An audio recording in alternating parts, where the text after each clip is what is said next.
I'm sorry, you talking to me? I'm talking to you. Okay. I just want to make sure. I don't have chat up yet, so just give me a second. I'll okay. Chat up so I can worries. see it. But I just want to make sure. Honestly, today feels like a very new beginning type of day.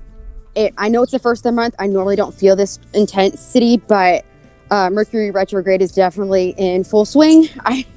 I've seen a lot of people having issues with technology, but it's also that it just feels fresh. There's a freshness to today. I honestly haven't pulled up astrology or anything like that today, but that's just my overall consensus from everyone I deal with normally. Right. Yeah, it had that feeling. I had that feeling like I wanted to go and align myself through nature and manifest like interactions with like animals, little bunnies and house cats and stuff like that. They all just seem very vibrant and popping today. So that's pretty cool. Here's our question from Kinta Christina. Kinta says that she wanted to know if it's possible to have a lasting relationship with a twin flame, or do we always have to let them go due to karma or anything of that nature? So I don't know. I can turn that one over. I'll let you take the lead on that one. I know you're struggling to get your chat up. Maybe I'll take the lead on that one. To me, the twin flames, I can't speak for everybody. And it's almost the way I look at it is if you think about all the people that you went to school with when you were young, there was always maybe that one or two couple that stuck together as high school sweethearts out of the whole bunch. And then others like went years and years, and some of them left town or went to the other side of the city to get married, or they may have completely moved far away. But there was always those few people that had those high school like relationships, and they're still together, even like 40, 50 year relationships and anniversaries being celebrated, right? So I do think that it can happen. I just think that it's probably quite rare, or it doesn't, favor like everybody, and it's nothing that you can do or not do in order to ensure it happening. But it's just something that when it happens to you, it happens to you. But you may not be able to sense when or get a section like if it was high school sweethearts, then blessed be, you've got your whole life to experience it. For others, it doesn't happen until they reach the golden circle retirement center, and then they come into contact with somebody that is a solid connection or has karmic purpose to the next portion of their journey, and they can kind of exit stage left together, knowing that they're preparing the warmth of their heart for the service of others in the next world and in the next life, and like that place we talked about, like in the super conscious, right? So that's my take on it. Christina, do you have anything to add or take away? Yeah, I guess, and maybe I see twin flames a little bit differently because I've taken a lot of time to really get a feel for different types of relationships and why they come into our lives. Twin flames to me are not associated with karma. Twin flames they give us a return to home feeling. So it feels like a reset, almost like a near-death experience does. It's like return to spirit. A twin flame offers that in real life. I don't think any of our connections with them in life are karmic. I think a lot of times it's either pure pressure, or it's almost a rebalancing point or a reminder of our purpose on Earth. That's an interesting point. That makes sense. Yeah, the interesting point. I think like the last few words of what you said there like really knocked it home or hit it out of the ballpark, because it's about the purposeness, and even for that twin flame to be there, its purpose in your life and your purpose in life are usually, and I mean, you said it's like not attached to karmic, but those things are almost like they're one and the same, so that it is showing you something, or it is still belongs to that realm of things that helps elevate your journey or your experience or your life on Earth, right? Rather so much right. than what we see on the surface, or what it is, I guess, maybe. Right. Well, I see karma as an indebtment.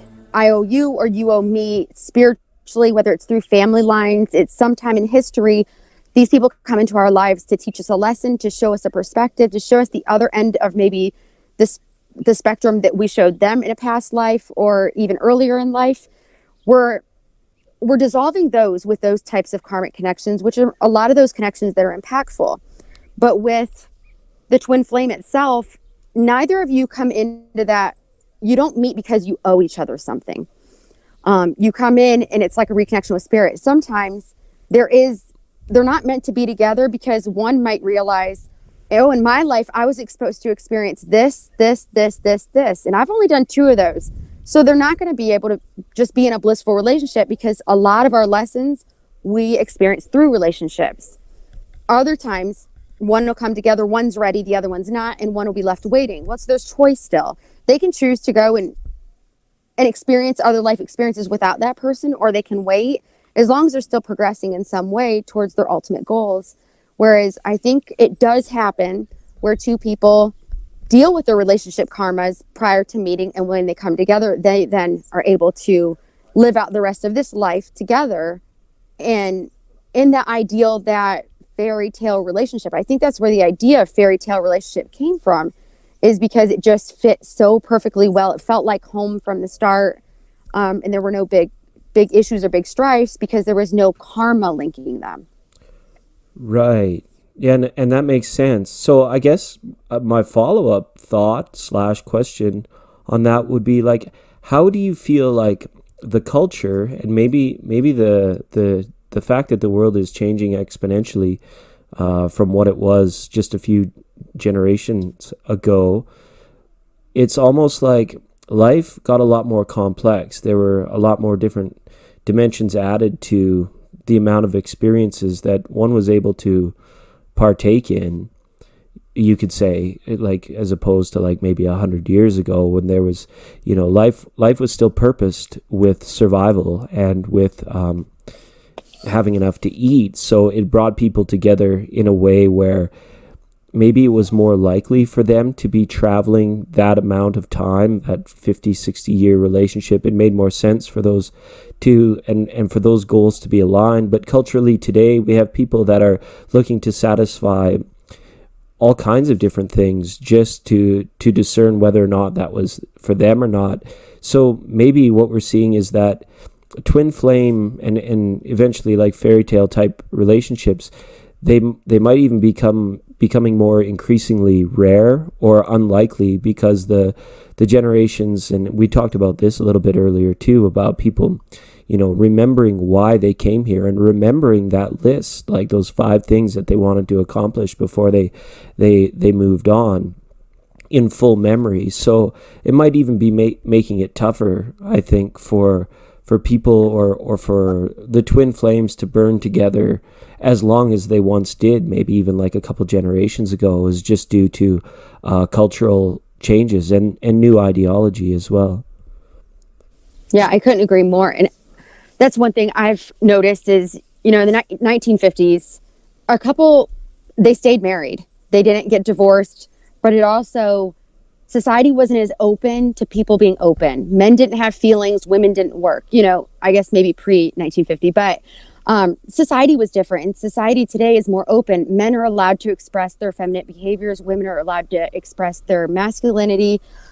So we learn these lessons quicker in relationships. And I think that's somewhat the cause of increasing divorce rates, is maybe we've learned all we were meant to learn with that person. And we can learn 3 very huge relationship-based lessons within one lifetime. So we have to see that the opportunity that's there, not just that, it doesn't fit with society and what we've always known we were supposed to do. You're supposed to get married, you're supposed to have kids, you live, grow old, you retire. But we're actually accomplishing more by experiencing more within one lifetime than, 10 of our ancestors did. Yeah, no, exactly that, and that's well stated. Mahalia has added to the conversation here, and she says, I think every person in our life is a lesson, or we are a lesson for them. I think if you let go somebody, it's because he gives you all the things that you need to have at that time. So in any case, it's always for good. What are your thoughts on that? I would have to agree in a lot of ways. I don't think everyone leaves There are people in our lives that I call stepping stones. They're meant to get us through a difficult period in our lives. There are people who are meant to almost like a spirit guide on earth. There are those people that you don't have to be in constant contact with, but anytime you contact them, they're always there for you. They're always supporting your higher good. And there's people meant to actually physically live your life with you. Right. Yeah. And it's, yeah, I usually, exactly. And I feel like that, and it comes out in the reading sometimes when we're doing it and people are asking about twin flames and soulmates. And for me, it just comes down to the vessel, like the consciousness pervading even life itself sometimes, that when you find yourself together with someone, you know, there is a portion of that divine other, or what you could say, it's more than a fairy tale relationship. It's more than soulmates. It's like a cosmic partner. And I know they're all just words to sort of label that same thing, but I think we get caught up in the physical forms and the physicality of it, because that's our nature, right? Even when we do become awakened and begin our ascension process, we're still strongly attached to that physical idea that because we're here now and because this is real, that, you know, that cosmic partner, that soul flame, that twin flame, it must be there, you know, it must be there in the physical as well. And it can be, if you were to look at like maybe your current lover, or like you said, the people that you do end up being with, when you look at them in certain lights and certain angles, or like Rocky 2-4 said, when you're gazing into one another's eyes, and it becomes appropriate, but we get caught up on that and the comings and goings of that one particular vessel or individual, you know, where the soul kind of navigates itself through various energies, like the people, the rhythm of the people, you know, very Ziggy Marley kind of stuff, you know, but like through the rhythm of the people, and the cosmic flow of events on earth that happen in this kind of really condensed space. So I think there's an element of that to it as well. Mm-hmm. And okay, Eric is ready to take this conversation to the next step by saying this, and we did touch on earlier about, you know, the creative controls that we receive through that we're seeming to become more aware of in our birth, death, and rebirth processes. But Erica says, we weren't supposed to incarnate together, but I negotiated with the elders. It was scary, but they approved. He's the physical emanation of my inner masculine energy. I'm a Gemini, 5 masculine, 5 feminine, and I'm assuming that's referring to the planets in the birth chart, but I don't know for sure. But yeah, and it's interesting to get a comment like this, where it's kind of like, it brings up for me like ideas about the Akashic record and the ideas about, you know, that learning process that we go through when we come down to take an incarnation on Earth.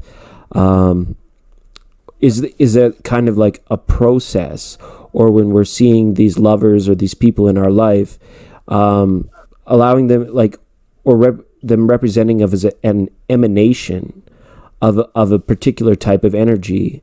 And it's hard to put this into words. I really expect, well, maybe not for you, but for me, it definitely is, because it's like the rhythm of the people, or the movement of the people, or like if all the people in the world stood together for a few minutes, how we would look like the ocean.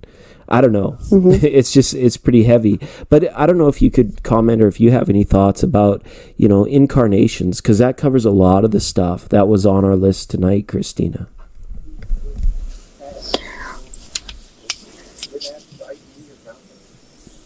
Okay. I definitely think there's balance to be found in twin flame connect. Is that what we're talking about still, is twin flames? Yeah, we can, and you can feel free to branch off into anything that comes around, like in terms of elders, incarnations, things of that nature.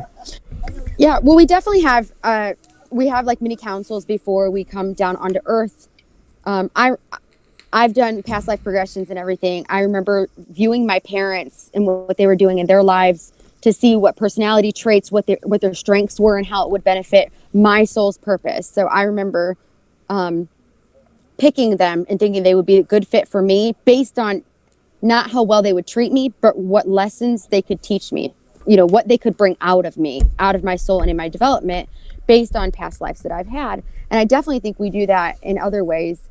as far as relationships, things like that. I don't think everything isn't planned, because just like that's a choice. Once we're on Earth, we have choices throughout that. If you and I had a plan that we were going to meet and we were going to work together, and then you made certain choices which ended you up in Canada, I made certain choices in my life that ended me up in Ohio, we never got to do the business that we were going to do. I still think we reconnect with those people in a way, but it's almost like it has to ebb and flow with the choices we've made in life. And at any time, you can equally say, never mind, I'd rather focus on this at this point in my life. You'll probably still learn that lesson in this life, but maybe with a different person and in a different way, because free will gets in the way of the plan, in a sense. It all ends up rounding out about, because there's so many different energies that can play. And a lot of times when we wait in life, we're waiting for another person to come forward for us to give us what we need, for the next steps in our progression. Right. And I really like that idea in that you presented it, how free will is kind of like, it's a sticky cog in the chain, in the wheel, but it's also necessary, like that it comes with us. It comes as part and parcel with our everlasting or our eternal part of our consciousness. And I like how that goes, because I mean, it speaks a lot to what we go through, especially this year on Earth, when we feel like liberty is at jeopardy, and the free will is not able to expand in its fullness, and we feel contracted or obligated, like you said. But how that free will can take us away from, differing ideas. If you're here incarnated and living your life.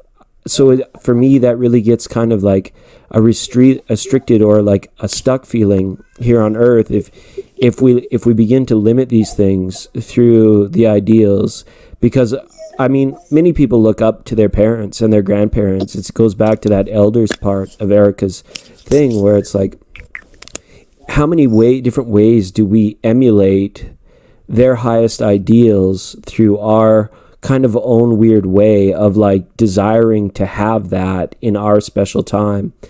And it's great because it's seen like the survival of the nuclear family move on and on through generations, as we mentioned.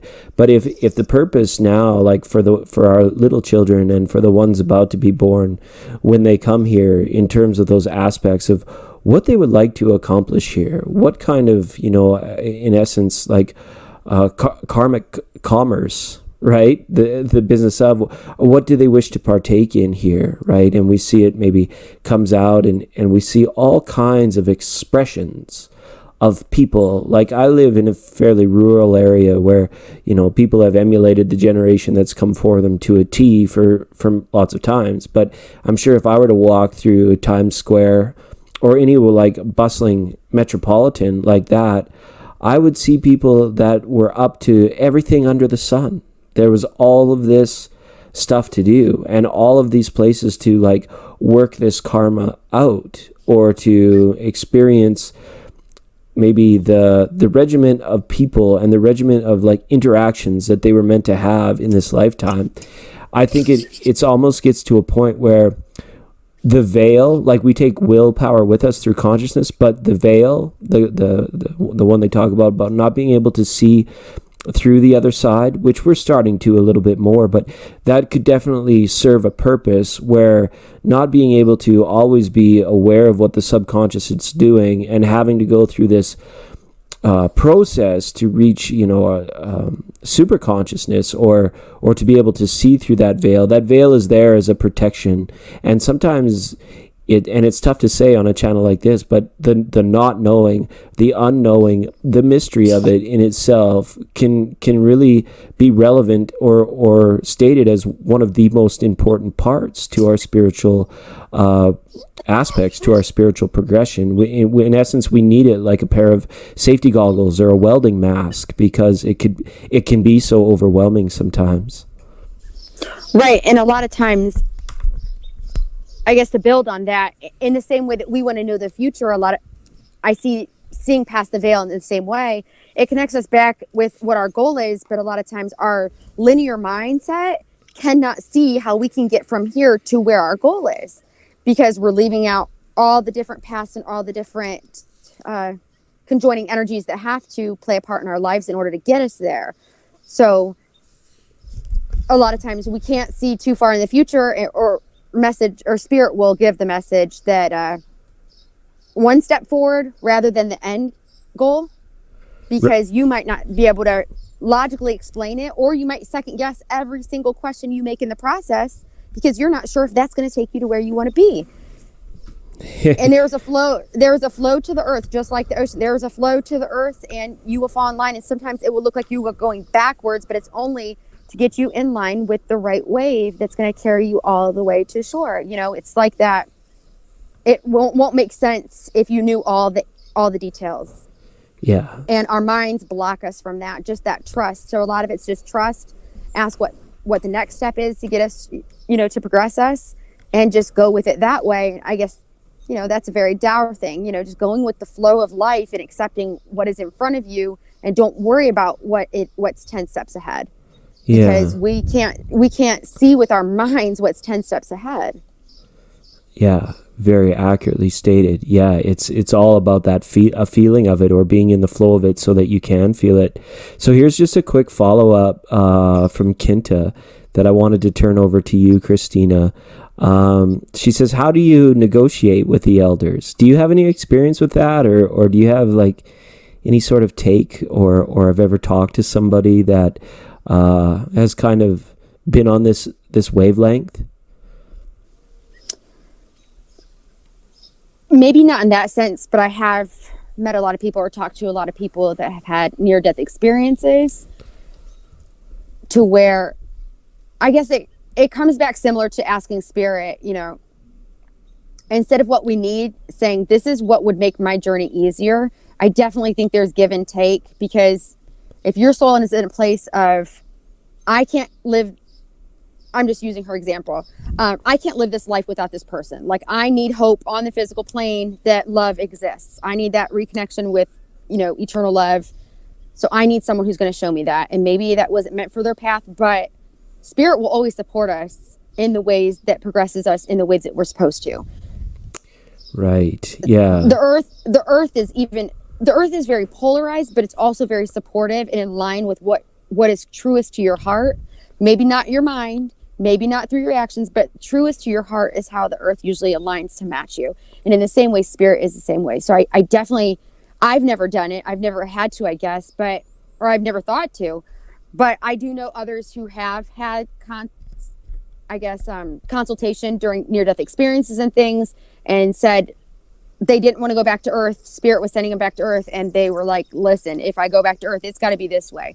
Other times they weren't meant to come back, and they said, listen, I have to come back. It's almost like you have to create a purpose in order to be here. I don't mean that in a cold sense. Life and death is tricky to talk about, because we all have a purpose here, and once our purpose is over, you know, there's death. But we can also be supportive energy, to where, okay, if you're going to go back down, I need to place you in this person's life, and you need to be willing to follow me, so that you can make choices that support the greater good or the collective. Because we play roles. We not only come to earth for our own path, but there's tribe paths and then there's collective paths. So we play 3 roles simultaneously while we're here.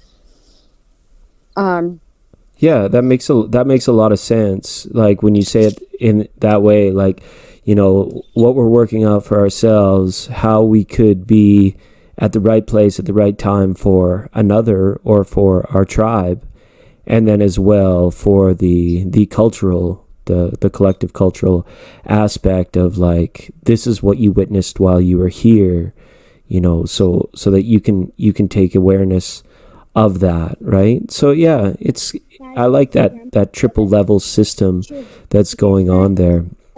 And it is tricky to talk about life and death, but I feel that it's going to be a little bit more kind of in the common realm of knowledge, like when you have to go through times of wisdom, in order, it feels like maybe might take your whole life. People will always say, like, you'll understand when you're older.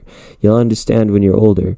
And it's, when you think about the little ones today, it's almost as if I get a sense from the anyways that they understand now. They understand very well now, and it's the culture, and sometimes even when parents are learning to parent, how we tend to shade them in. We tend to shadow them in a little bit, and the more we do, they become a little bit further detached from their own schedules and their own missions. So, but it gives me a lot of hope for the world when you think of it in the way that you put it, that we have this collective reason for coming back. So that's kind of nice. It makes you realize, like, for good or ill, for bad or worse, the whole mantra of one of these things was like how we're in this together, how we're all holding each other up and supporting each other. And too many of us can't go down the wrong path, or we all start to funnel away from those times. But negotiate is a bit of strong language, I guess, in today's world. It almost gives me the sense like it wouldn't really be a negotiation, but more like you said, Christina, like a discussion. Like, holy moly, these are the other people that are in the waiting room or at the proverbial lobby, of this reincarnation cycle, and we're here now. So I'm gonna check the bulletin board, see who's here, see who's put up connection and misconnection meetings, and chat with them on the other side for a while to see how close your paths or your progressions might run while you're here on Earth. And as far as coming back, I mean, we're talking a little bit that there's ultimately this choice on the way out. And I'm referring now back again to the Tibetan Book of the Dead that came up earlier, where it was, "Oh, child of noble birth, do you recognize that everything that happened in your life, and everything that is happening right now, everything that you're perceiving or that you're conscious of, that it comes from you, that it comes from your soul, from your cerebral, from your free will that you carried with you." And it's just like a confirmation of an understanding. Like, do you understand that this is all you, 100% you, the real you? And so, and the longer it takes to, or if people spend their time in guilt or denial about that actually being them or their energy or their own narrative of spirit, that it takes a little bit longer, or they lose touch with their sense of governorship over their own spiritual path and well-being, and then they become more susceptible to kind of just like being in the soup, like I call it the soup of people like that are here to wake up, and then there's the people that have woken up and then have consciously decided to come back. So there's a bit of a difference there, and I don't see it more of a negotiation, but just someone there for you, whether they're elder, and usually probably would be elder, to just be there and ask you that, do you understand that this is this production was 100% you, So, yeah, and that's just kind of my take on it. So, and here's Arya. Arya says, maybe you'll understand when you're older, or you can do a past life regression or similar and remember what was learned when you were already once older. Okay, so I get the sense of this, like condensing it, like not being about last lifetime or this lifetime, but in essence doing the work so that you can know now, and you still have the back end of your life to work on this stuff, so you're actually conscious of what you're working towards and what your steps are. Do you think that's becoming increasingly possible for people to do, Christina? Yeah, it is. And part of it, I think, is just seeing clearly what we're meant to do moving forward. But a lot of it is, I believe in time jumping. I really do. I've been able to experience different times in my life that haven't happened yet, different ones that have happened that I don't consciously remember. But I definitely think that going forward into life and seeing what holds ahead of for us, or again, what the end of this life would be and where we would be, again, it would have to do with the timeline we've already chosen that's going to get into like multiple dimensional stuff that might be confusing for some. Based on the decisions you've made so far and where you're progressing to and what your goals are, it's almost like an algorithm that will put you at a certain point in the future. I don't think the future is set, but I do think the future is pretty close. I think 95% probably is determined by this point in my life. Right. Only because you create certain habits, and there's still a large. I mean, 5% to me is pretty large. It gives a big variance, because 5% chance that I would be completely different than who I am now towards the end of my life. But most of who you are is already set by the time we become adults. That's why childhood is very important. That's also why children are not held responsible for things like karma, is because they have less control of that. It's almost like when you hit 18, you become an adult, you have the rights to make your own decisions. That's really when your timetable starts. But yeah, that makes sense, because that's how we definitely justify it along our linear lines and in kind of our governing ideologies. It's interesting that we put that timestamp on it, like you said, like 18 or 21 or whatever it might be. It's kind of like, okay, here you go. It's an open canvas. Let's see what you're going to do. And then, paint slowly, because it's tough to get the light colors back over top of the dark colors, right? So kind of know what you want and know what you want to make it. And I think that depending where you are on your journey, it's feasible to think that, like, some people, it will take lifetime after lifetime after lifetime before something finally clicks. And for others, it's already a super conscious event. They already come in, and I think they call them like walk-ins and star seeds, and they have a whole bunch of names for them in the new age, but definitely get a strong sense of exactly what you're talking about there. So I want to give a special welcome to Salome and to Shannon for jumping into the timelines, into the chat room. But Shannon says, I feel like the timelines are collapsing into one. And it was interesting, because I was listening a little bit. I was supposed to be doing research for this program on thunder beings, but instead I found myself listening to discussions about the singularity and whether some people are looking at that as like being a technological event. And for us, like Shannon says, are the timelines collapsing into one?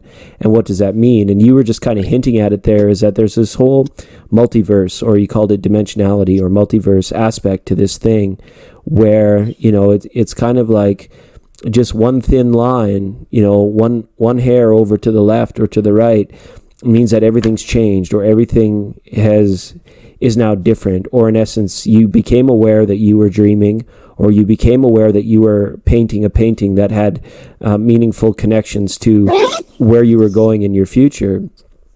And I think that definitely affects the timelines. Collapsing into a singularity, that it would be like very guru-esque for me. I would be very hesitant and a little bit careful to jump on board with giving up. And that, we said our free will goes with our conscious and with our spirit when we go. But giving into this idea that when I go, I collapse back into one being, or into, and I don't know for sure, but I'm just hesitant for people that teach on that subject, because I think that they have to be very careful when it comes to helping people feel spiritually alive about the fact that their journey, their path, still has its own unique identity on both sides of the veil, rather than, we're here journeying on our own and then we return to our soul family. I don't think it's like we dissolve and we become collapsed or trapped into a particular timeline, but more so as this, our timeline now maybe gets to a point where we can stop and take a break and do some serious reflecting, and we are free to maybe jump back into another timeline. But I don't know, it's an interesting concept, the singularity, and the fact that we may all eventually pass like a place marker that was there, is kind of how I want to see it, almost like pass and go on the Monopoly board, where it's like all 7 billion souls. They eventually, they trickle through one particular place that gives us the collective unity, or I guess the singularity of all being, I guess, just people, opposable thumbs. We're all, the one thing we all have in common is that we're different, Yeah, I don't see it as collapsing timelines. That idea would mean that we're not creating the same path. We're just almost linking up. And I think that has to do with those moments of fate. There is definitely these, and if you are interested in astrology, look up your part of fortune. Or not, no. I'm sorry. Oh, that's okay. No worries about it. No, it's the vertex. The vertex is the plane of fate. I'm sorry, my mind was not working with me. The vertex in your astrology chart, depending on what timeline or what path you've taken in life, when something hits that, typically something predetermined happens in your life. Not that it has to happen. It's something that was planned prior to it. Obviously, our lives weren't mapped out completely before we were born, but you had a genuine general guideline of what was supposed to accomplish or events that might take place. Now, if we're in line with those, something amazing will usually happen. We're not always in line, and sometimes it takes a little bit more time. However, I think right now what is happening is there were moments of time that were going to impact collective, and the more people that are in line with the same vibration, which is becoming more and more because more people are clearing energy that no longer belongs within them, they're vibrating cleaner on a singular plane rather than multiple at the same time, because there's less, I guess, within the body. As things become cleaner, you're vibrating stronger into a single tone, I guess. So when you meet other people with the same tone, you're able to connect with them. This is where we get the idea of soul tribes, people that are meant to be in the same frequency as us. So as we clean up our frequency and take out all of the chatter that maybe makes it sound a little cloudy, it's more fine-tuned. And so then we are more in line with the universe to meet these points of fate within our lives, these points where we were meant to experience this experience at this time. And I think that's what deja vu is also. Right. We're matching a certain vibration, and that's why we get this, oh, I've done this before, I've been here before, because it feels right, because it's something that you kind of planned. And at that moment, you're basically syncing up with that vibration that you were meant to have at that time.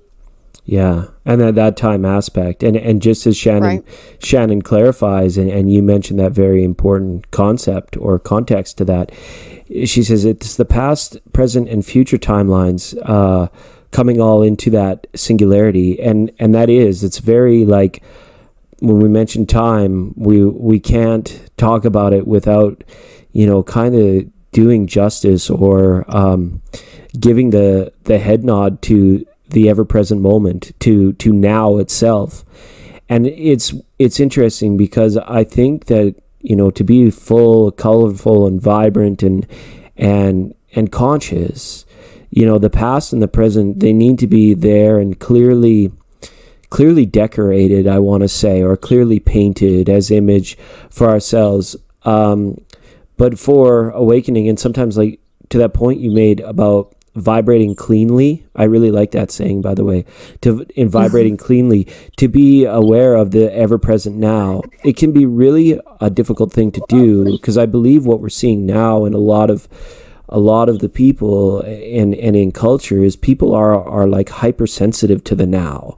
They're constantly in it, and it's everybody, and that can make for some real shakeups. It can make for some real wavy water when it comes to energy. So I think it's almost important to note that, like, the way Eckhart Tolle and some of the people that have professed to the deep power of the power of now, and living in it for like awakening and getting a sense, how can my timeline feel more like a nice shiny Buick that I can actually steer and pick where to go, because it's like when you're driving, you're on it, you're living in the you're living in the now without being super aware that everything is really hyper right now. Whereas if you're meditating and you're relaxing and you become aware of like the hyper right now, it definitely has cerebral and spiritual effects, I feel, for anybody. And it can awaken a lot within the mind, and it can even motivate, you know. So I think that's kind of important. And thanks for that clarity, Shannon. It's really, really cool of you to mention. And if I may... Absolutely. Just give an interesting point. You make a good point with the whole presence, because being in the present, you're accessing in the present your past and future energy. We carry our ancestral karma through our DNA, and those, a lot of the times, that's why we'll see the same issues passed down from generation to generation. So we're carrying, and that's where our ancestors come in, because they're trying to guide us and help us in clearing our ancestral DNA, because they worked on it, their children worked on it, their children worked on it, and now it's your turn. As we are clearing a lot of the ancestral karma in this timeline, and that's why we're seeing a lot of star seeds and things like that, because we need higher people to come into this life, experience it, so that they have the ground footwork in order to be able to help get past this hump. If a family is struggling for too long with a karmic issue it cannot clear. So that's why we're seeing a lot of that now. And I agree, our children are becoming more awakened earlier in life. And I think it's to do those things, because as the earth energy and as the cosmic energy changes and shifts, we need to be clear in order to shift with it. Otherwise, it boils up through us as violent acts, chaos. We're seeing it all throughout our countries right now. This is literally, the earth energy is shifting, and people who haven't done any work to clear the karma, it is being forced out of them. Certain vibrations are being forced out of our existence, and so it is coming up through them, and it's unfortunately not always coming out in a very civil manner. So it's not really their fault. Most of them don't know what's going on. So you almost have to have empathy for the people who are going through this or are acting out, or, you know, we heard of school shootings for how many years, and this is kids who their ancestral karma is basically being shoved through their body, and they don't realize what's going on. They don't realize what's causing it, that trauma. I can appreciate that, because not even the best paid doctors or that shrink in Beverly Hills would even come close to having the foggiest idea about that being the root cause. And I mean, there's more and more people becoming aware of it, but you make a very good point to that, and the empathy portion of it is strong. Like, we can't, it's not something that is viable on this plane. But one of the interesting things, and I may be wrong, is that throughout all of the terrible news cycles so far in 2020, like mass shootings, like the ones like that we've seen, there was like one up in Canada, but they've kind of settled amidst the civil unrest. And I don't want to get into too much of that, and it definitely goes to that political arena and back into that side of things as people work through their ancestral karma, like you were saying. This plays out on your TV screen, on your for your 6 o'clock news, where people are really claiming that they know what to make of it and that they know what's best. But we'll get away from that now. I just wanted to go back to that empathy point of not realizing, where that line is, like where they need to clean it via benevolent and silent actions, much like a Gandhi, or where where that's one person who we can see a unique environmental change or cultural change, whereas this is taking a generation of people that really don't understand the root nature of what they're doing in order to bring about it. So maybe it's the point where, before when I mentioned the soup, and we kind of fall into that soup where we're not really awakened, or we've been kind of clouded down, so we're not really aware of our true self.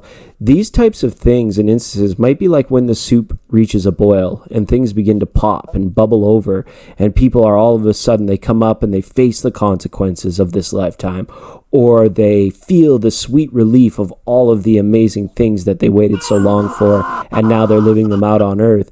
It's just like all of a sudden the spirit gets everything that it's wanted, everything that it's asked for, and the cycle begins again. kind of, like large things like that. So, but yeah, it's amazing for collective, and Salome says each soul journey is so different, yet the soup or I guess the wave or the wormhole, I guess, in which we are all going through the journey. It's interesting who you end up holding hands with in first grade, when for your safety you go 2 by 2, all the way up to, hey, these are the people that are around me when I need them most, and then who you're there for when they're on their way to their next life. It's so touching, and it's so worth our attention. It's so valuable to bring these experiences like into the heart, like you say, into that doorway, so that they can come fully in there and root down with your breathing. You can feel all of that going on.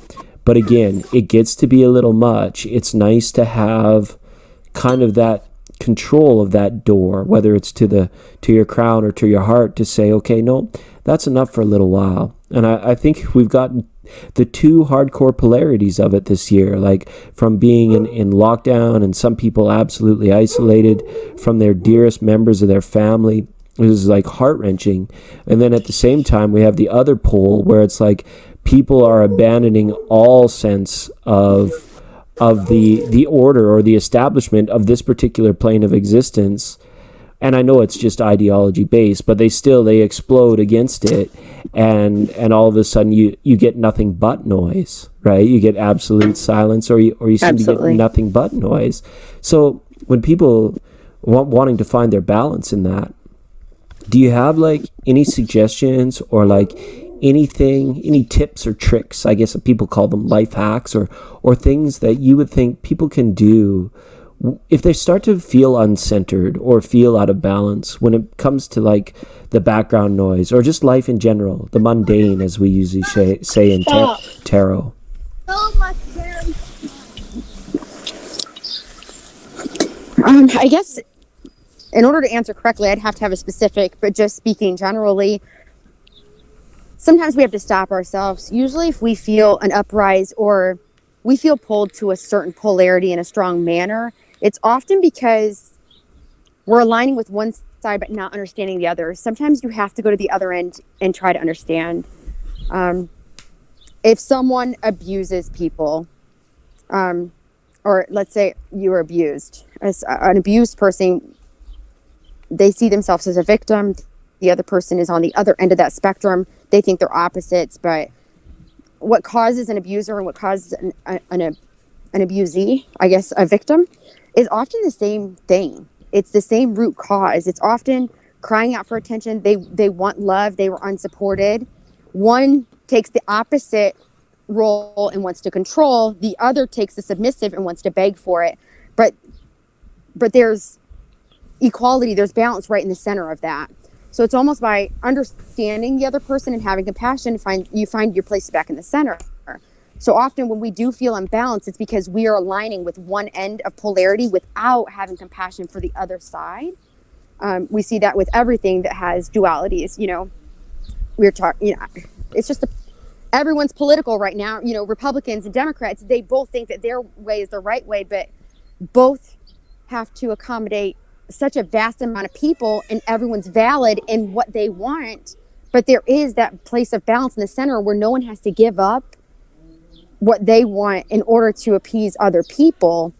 But a lot of times we become combative and we become controlling because we want to be right, whereas you find right in the middle.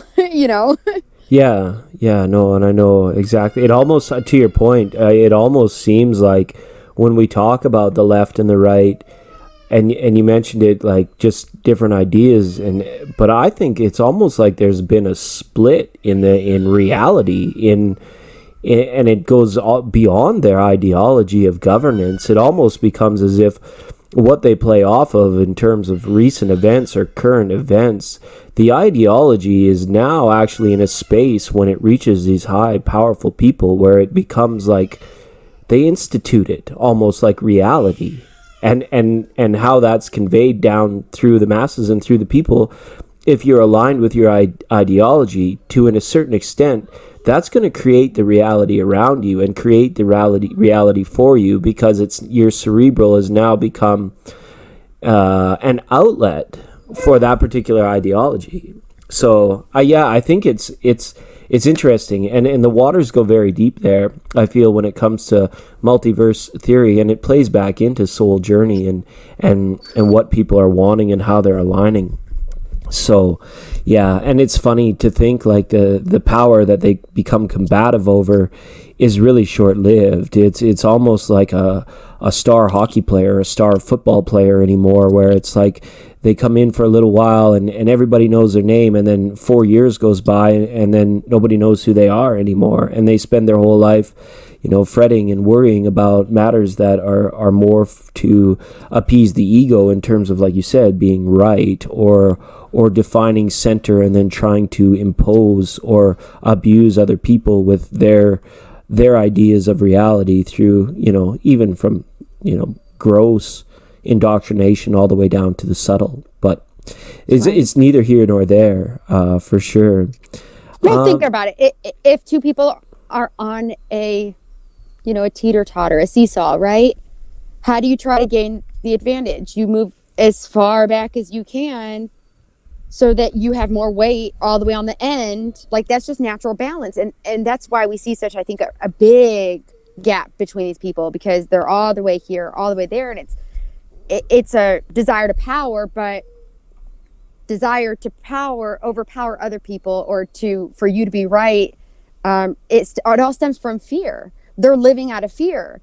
They can't accept the fact that you can be you and I could be me, and that's okay. I'm afraid that I'm going to be wrong if I'm me, or other people might judge me if I'm me. So I need more people to be like me so that I feel validated, so that, I'm safe and I'm in my own comfortable bubble, because I'm not validated on my own. And it comes from that fear of, why don't I feel validated on my own? It goes deep into a deep psychological root is what causes this kind of behavior. And it's something, though, that needs to be stimulated out. It needs to be brought out, and it needs to be brought to life. And with all of our darkness, with all of our shadows, you have to get to the root in order to pull it out, in order to bring light there, so that you understand it, so that you can grow past it, so that it doesn't dominate and control you anymore. Right. Yeah, no, that makes sense. And it's almost like, I think back before all of this really began to go down, and people maybe were just like, in that super consuming mindset where it was like, go out, work hard, play hard, get comfortable, all of that kind of being the status quo. Even before that time, for you to liberate yourself from just that, worrying about where money was coming from, or worrying about, this, that, or the other thing. Like now it's like it goes to the next level where it's like worried about the safety of your kids. But now it's almost like the fight is two-stage now. You got to fight out of that collective, arena of, because you're affected, you want to have a say. And even for those that are not affected, that want to have a say, it becomes much more important for the ego to express at those given times, because, traditional or even places that are easy to get to through simple desires and practices of, like you said, compassion and even meditation, could really like still the hand of opposing one another or competition base. And turn it much more into a collective way of agreeing, And I'm not here to tout socialism over communism or capitalism over communism or anything like that. I don't. At the end of the day, that's really for them to decide. But it affects us, and I think at some level, whether we're aware of it or not, it must be important to the ego that we have. I don't know, like. Because before all this happened, I felt like I was really on the right path. I was like, like vibrating cleanly, meditating, getting everything back into normal. And then all of a sudden, I felt this strong desire, this strong need to express my political, my economic, my theological ideologies. And I thought, well, this seems so authentic. It must be coming from the real me, or that can't just be ego, because, I felt like I've slayed my ego. I've lulled it to sleep. I put it to sleep. But it was like instantly it was there. It was back up and running. And it took me a while to actually catch up to what was going on with the fact that this is what I was really satiating. Even for somebody that I feel I tend to be able to see through a lot of bullshit a lot of the times. But this one was like, it was more blinding than most for me, just from a personal experience. And with that, I want to thank or welcome Runt into the room. Hey, Runt, welcome. Thanks for coming in. If anybody has any more questions for myself or for Christina, thanks for being probably here, Christina. Probably a depth there that you had to experience. Christina, can you hear us? We were experiencing a little bit of microphone trouble. Okay, can you hear me now? Yeah, you're good now. Thanks. Go ahead. Oh, I said, yeah, thanks for having me. I'm glad to see so many people coming and asking awesome questions and questions with depth. I'm glad we can Absolutely. Yeah. I almost want to go back to the chat just before you got here. Things were getting really interesting, and we can go and do that. Run says, sure. I just got back from Taekwondo and ate some food from the Cheesecake Factory. That sounds delicious. Be good to yourself. Be kind to yourself. It was nice for Mahalia to be here. I just wanted to go back and get your take on just a few things that had come up just before you arrived. And there's Erica again. She's been rolling with us. So this one was from Rocky24. And said that he had an uncle that was on his deathbed, was very sick, and Rocky was meditating, and in the meditation, the uncle came directly to him, and there was like a communication of love, and that there was like kind of like a final goodbye, and with that, the call from the hospital came 30 minutes later, and that they had learned that the uncle had passed away. So, and like you said about healing our ancestors, or going through and healing ancestral karma and these family ties, these soul connections, I guess, as it were. This might be an unfair question because there's probably no right answer for it, but I've always been curious about the family that you're gifted and you're blessed with on earth, say in this particular incarnation or any particular incarnation for that matter. How long do you feel like a nuclear tribe like that would tribe together through this world and the afterworld and the next life? Do you think it's something where time doesn't exist anymore, or do you think it's more so something that we're all floating together kind of just for right now, and the tide or a wave may rip us apart someday and then may bring us back together, or do you think that's something that we preordain through spirit as well, being like, okay, that's my mom in this lifetime, or that's my sister Jan, and we've signed up to travel together for like 2,500 years or maybe 3,000 years. I know it seems like a silly question, but I'm just wondering for like those people in family and those people that we rely upon for our basic root chakra needs, survival and love. How long do those people usually travel together, in your opinion, or do you think? So do you think, I guess to clarify, are you saying after I die and my mother dies, we're no longer on earth, how long do our souls stay connected? Or if my mom dies, how long does she and her sister and, my cousin and my grandma, how long do they stick with me while I'm on earth? Yeah, maybe a little bit of both. Like, okay. Looking at more along the times of like, maybe you had a really strong relationship with a grandmother and she passes, and you live out an additional 60 years on earth. I don't have any doubt that there's going to be a connection there when it's time for you to go and see your grandma. But now that you're both on that side, or would there be like a more misconnection as she's already decided to come back, but maybe has like left you a note? You know what I mean? Or are they like more of like short windows to recognize somebody that's there for more long term? Or does the whole family like kind of continue on for like longer epochs and like centuries? And do our ancestors then, you know, become our future great-great-grandchildren? You know, I'm just wondering if you're feeling that it's more linear or more cyclical in terms of like the soul bind, like the soul path and the soul family. I think it's both. And here's why. When we're on Earth, a lot of our purpose has to do with, this is a 3D plane. Our focus is on the physical. We have a connection with spirit, but our main world revolves around the physical on Earth. Now it's linear. So the physical body, DNA, those are indicators on Earth. I think it's different places that we visit, but that is the basis of planet Earth, Gaia.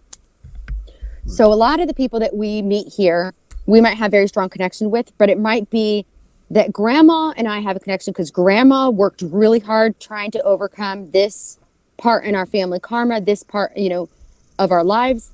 And that's been a primary goal of my purpose also. Not every female is meant to deal with certain karmas. But the ones who really focus on that, hone in on that, I think they have a bonded connection. Right. We also have things like soulmates, familiarities beyond this realm. So like my sister, her and I have reincarnated together multiple times. We've been different roles in people's lives. She's one of those familiars to where we would probably have other lives in other planes together.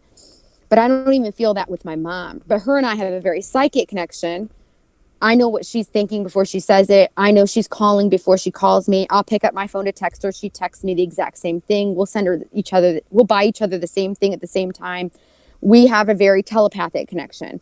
And to me, when we have those strong telepathic connections, we know that we connected with them on a more telepathic plane of existence. When we have a very physical connection, you know, we want to live with grandma, we want to hug her, you know, we work for her, we'll fight for her, we're next to her in her deathbed, you know, we want to be right next to her when she passes away. That's a very physical and linear connection that we have with her. And maybe my connection with grandma was because we were fighting for the same goal for our family line. Right. And that makes excellent Other sense. People that we meet, I think we do have that bigger. And then when she passes, just in the same way that, okay, your first love, everyone think of your first love. A part of you will always have a connection to that person. No matter what you do, it's almost like part of you loves them. Not your whole self. You can be happy with anybody else. Part of your heart goes to your kids. A lot of your heart goes to your kids. But part of you still with them. I think we make those connections with family members too. And those are the parts that visit us. That's the energy that stays with us after they pass on. So ghosts, things like that, when we talk to mediums, it's not that the entire person stays here, their entire spirit stays here. It's that the part of them that valued us, the part of them that loved us, the part of them that they gave to us. Because essentially we give our energy to people when we show them love, when we invest in them. Right. And it's almost the part that grandma gave me is what is here that blesses me, that visits me in my, well, unless you astral project, then you can visit with actual grandma. But the parts of her that are with you stay there. And that's what ghosts are to me too. It's the energy that's imprinted in that area, or the energy that's imprinted on you or on things. Because every time we have an emotional response, our spirit, our energy moves, and it moves into things, and it moves through things, and it moves into spaces, and it moves into people. And that's kind of, I guess, what we think of as love. It's more like that attachment, that connection. Yeah. And that completely answered, I guess, that very difficult question I was trying to ask, because you did mention like that residual energy, and it feels it's like that message on the bulletin board, or that hologram that they left behind, so that you know it was just for your eyes only kind of thing, and you did connect with it, and it did help you. It's like an extra superpower trick or something that we use. to help those people that we're journeying with. Runt has a question for you, Chris, and she asks if you believe in soulmates or twin flames, and I know we already kind of covered it. So I guess I'll let you answer. I'll let you go ahead, just so that Runt can have your take on this. Don't even worry if you have to repeat what you said earlier. It's okay. It's definitely a broad subject, a wide subject that we love to talk about on this channel for sure. Well, love is so interesting, and relationships are so interesting and dynamic. As far as me, I absolutely believe in both soulmates and twin flames. I think they are two very different things. And if you want to check out it was a while ago, not long after I came on, so about 7:30, 7:45-ish, I think 7:45-ish, we were talking about twin flame connections and things, and it might get better answer your question. But soulmates, I just see as those people we are meant to meet, the people we plan to meet in life, the people who we owe karma to or karma from in the past. And it's not always their exact soul. Sometimes it's their family, that maybe one family took advantage of another, so it's owed in a later life. But we do gain these connections. They're not always meant to last, soulmates, but soulmates can live together and be absolutely happy. If they were not able to live together in a past life, in this life, they might live together happily their entire life and everything be perfect. So it's not always a give and take in a negative sense. Sometimes it's you experience this, now you get to experience the polarity in this life. And that's part of that polar plane, whereas twin flames are more outside of the polarity. What draws you and reconnects you is more from a soul level or from your soul's origin. So I do believe different souls carry the energy of different planets and different planets, different areas of the cosmos. We just have different frequencies. And that's usually the people we jive with, we don't. Whereas your twin flame was probably an original to the same origin of yours. I don't necessarily see it as a single soul splitting, but I think you carry very big energy to where when you meet one another, you remind each other of your beginning, your soul's beginning, your soul's source. And then in effect, it's reminding you of source energy and God himself, Yeah, I like that. How it's like we're wayfinders for one another. I think there's something ultimately romantic just about that in itself, right? Like, two strangers like sharing a cab on a rainy night or something like that. It's kind of like you said, it's like how it starts and the purpose it serves. Romance is it's one of those tried, tested, and true sorts of things. Like the heart can be motivated to do incredible things. Yeah. And I think you're right. It does take sort of running the whole gamut of many lifetimes to get a strong sense of satisfaction that you've experienced all that you want to experience, and that you feel as balanced throughout it all as you need to feel, so that you can, like you say, trace it back to the essence, trace it back to the source, which is really good. Mm-hmm. So, yeah. All right. And speaking of people coming in with planetary energies and planetary frequencies, we did have some people earlier asking about synchronicity, and there was even some questions about, ascended masters. Like, I guess these would be more along the lines of resonating with a frequency that your mind is open to visits from these like great spiritual beings. I don't know if you have any traditions or if you've had any maybe even direct experience with any sort of spiritual connection or spiritual experience with something that was like so powerful, like it like shut you down for a little while. Yeah, I absolutely have. Yeah, and you don't have to share. I was just wondering, like, what that meant for you, or maybe you could share about, how that influenced you in terms of motivation or direction in life. Well, I think experience with ascended masters who have been on earth, like let's say Jesus and things like that. I think that's what our question was about. Yeah. Yeah. So I think a lot of his goal was, we live at the time, I think humans lived very dualistic lives. They lived by the law. You give what you give what you take, you reap what you sow, eye for an eye, tit for tat. That our world was very linear, or very polarized. When Jesus came in, I think his main purpose and goal was to show you, or show us, and that's what I've taken. It's been my solace a lot lately, is in his teachings, and the teachings after him was a lot of, here's how to break out of that. Here's how to see the oneness outside of the polarity. Here's how to bring yourself out of that. I don't necessarily think that he vibrated at a higher level. I think he vibrated at a cleaner level. And I think that's why we have multiple of them. His body was in alignment with one another. And that's something, I get a lot of visions and channels and downloads to where I will be writing in a notebook for hours. And sometimes I have to say, okay, I need a break. Like, you have to stop, because I just can't stop writing.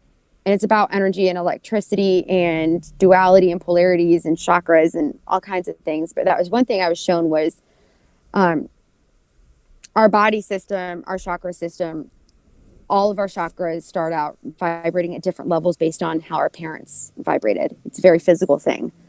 Now our spirit naturally can start moving them, because vibration matches vibration. Either one lowers, one raises, or they meet in the middle.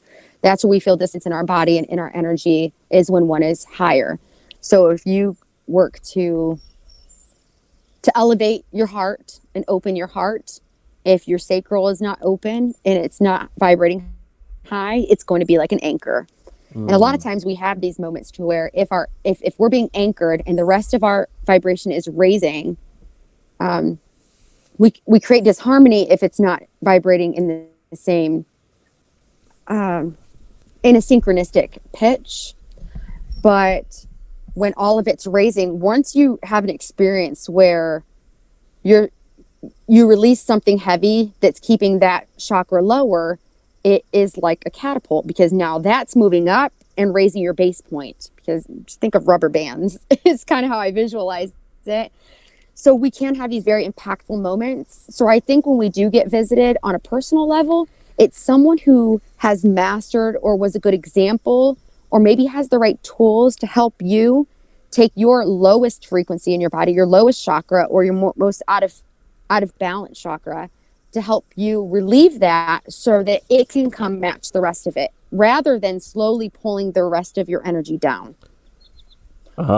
If that makes sense. Indeed, that does make sense. And it's not always pleasant, depending on how busted up or how low those chakras are out of sync, I guess you could say, how out of whack they are. Sometimes it needs more of a direct, almost like a chiropractic approach. That's a terrible example, but like an approach where it's like you are immediately required to pay attention to your throat, for example, right?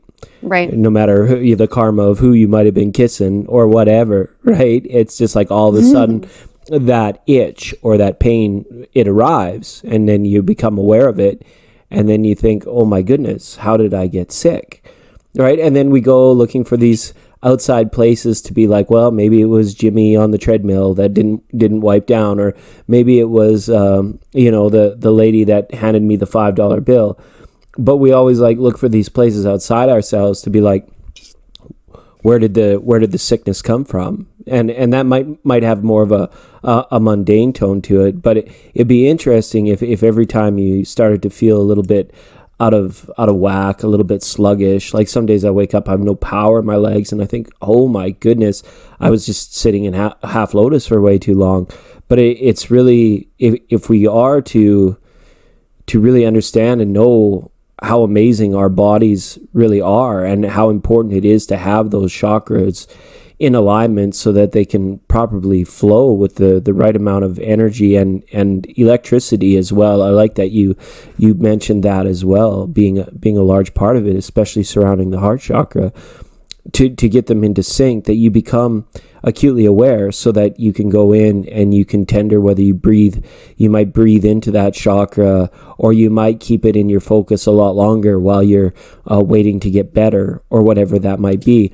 And the throat chakra is an example of one that, you can call in to work and you can have a day watching Netflix, but you shouldn't do that. Whereas like maybe one for the heart has more of a strong overtone that's there to force your attention to your heart chakra. Like maybe it's the dissolving of a relationship, or the awareness of how single, like people go through long periods of times in their lives where they're single, they feel solitude and they feel loneliness, but they continue to look in outside places rather than going in and focusing on that heart chakra to get that frequency of that pitch just right. And it seems to be like the only thing it really takes is a little bit of awareness and a little bit of focus, and things seem to come back to normal, quite quickly. But then we run out to search for things outside us again, and set it up right. one more time, right? Right, and exactly when you were saying about getting a cold, well, think about the same remedy will not work for you as it does for me, as it does for somebody else. Some people, it might be something very light, and so all they need is their attention towards it, and they're maybe at the time they're vibrating high in their head. When their mental attention brings to the throat, their energy from their head is moving to the throat to stimulate it and to bring it up and lift it up.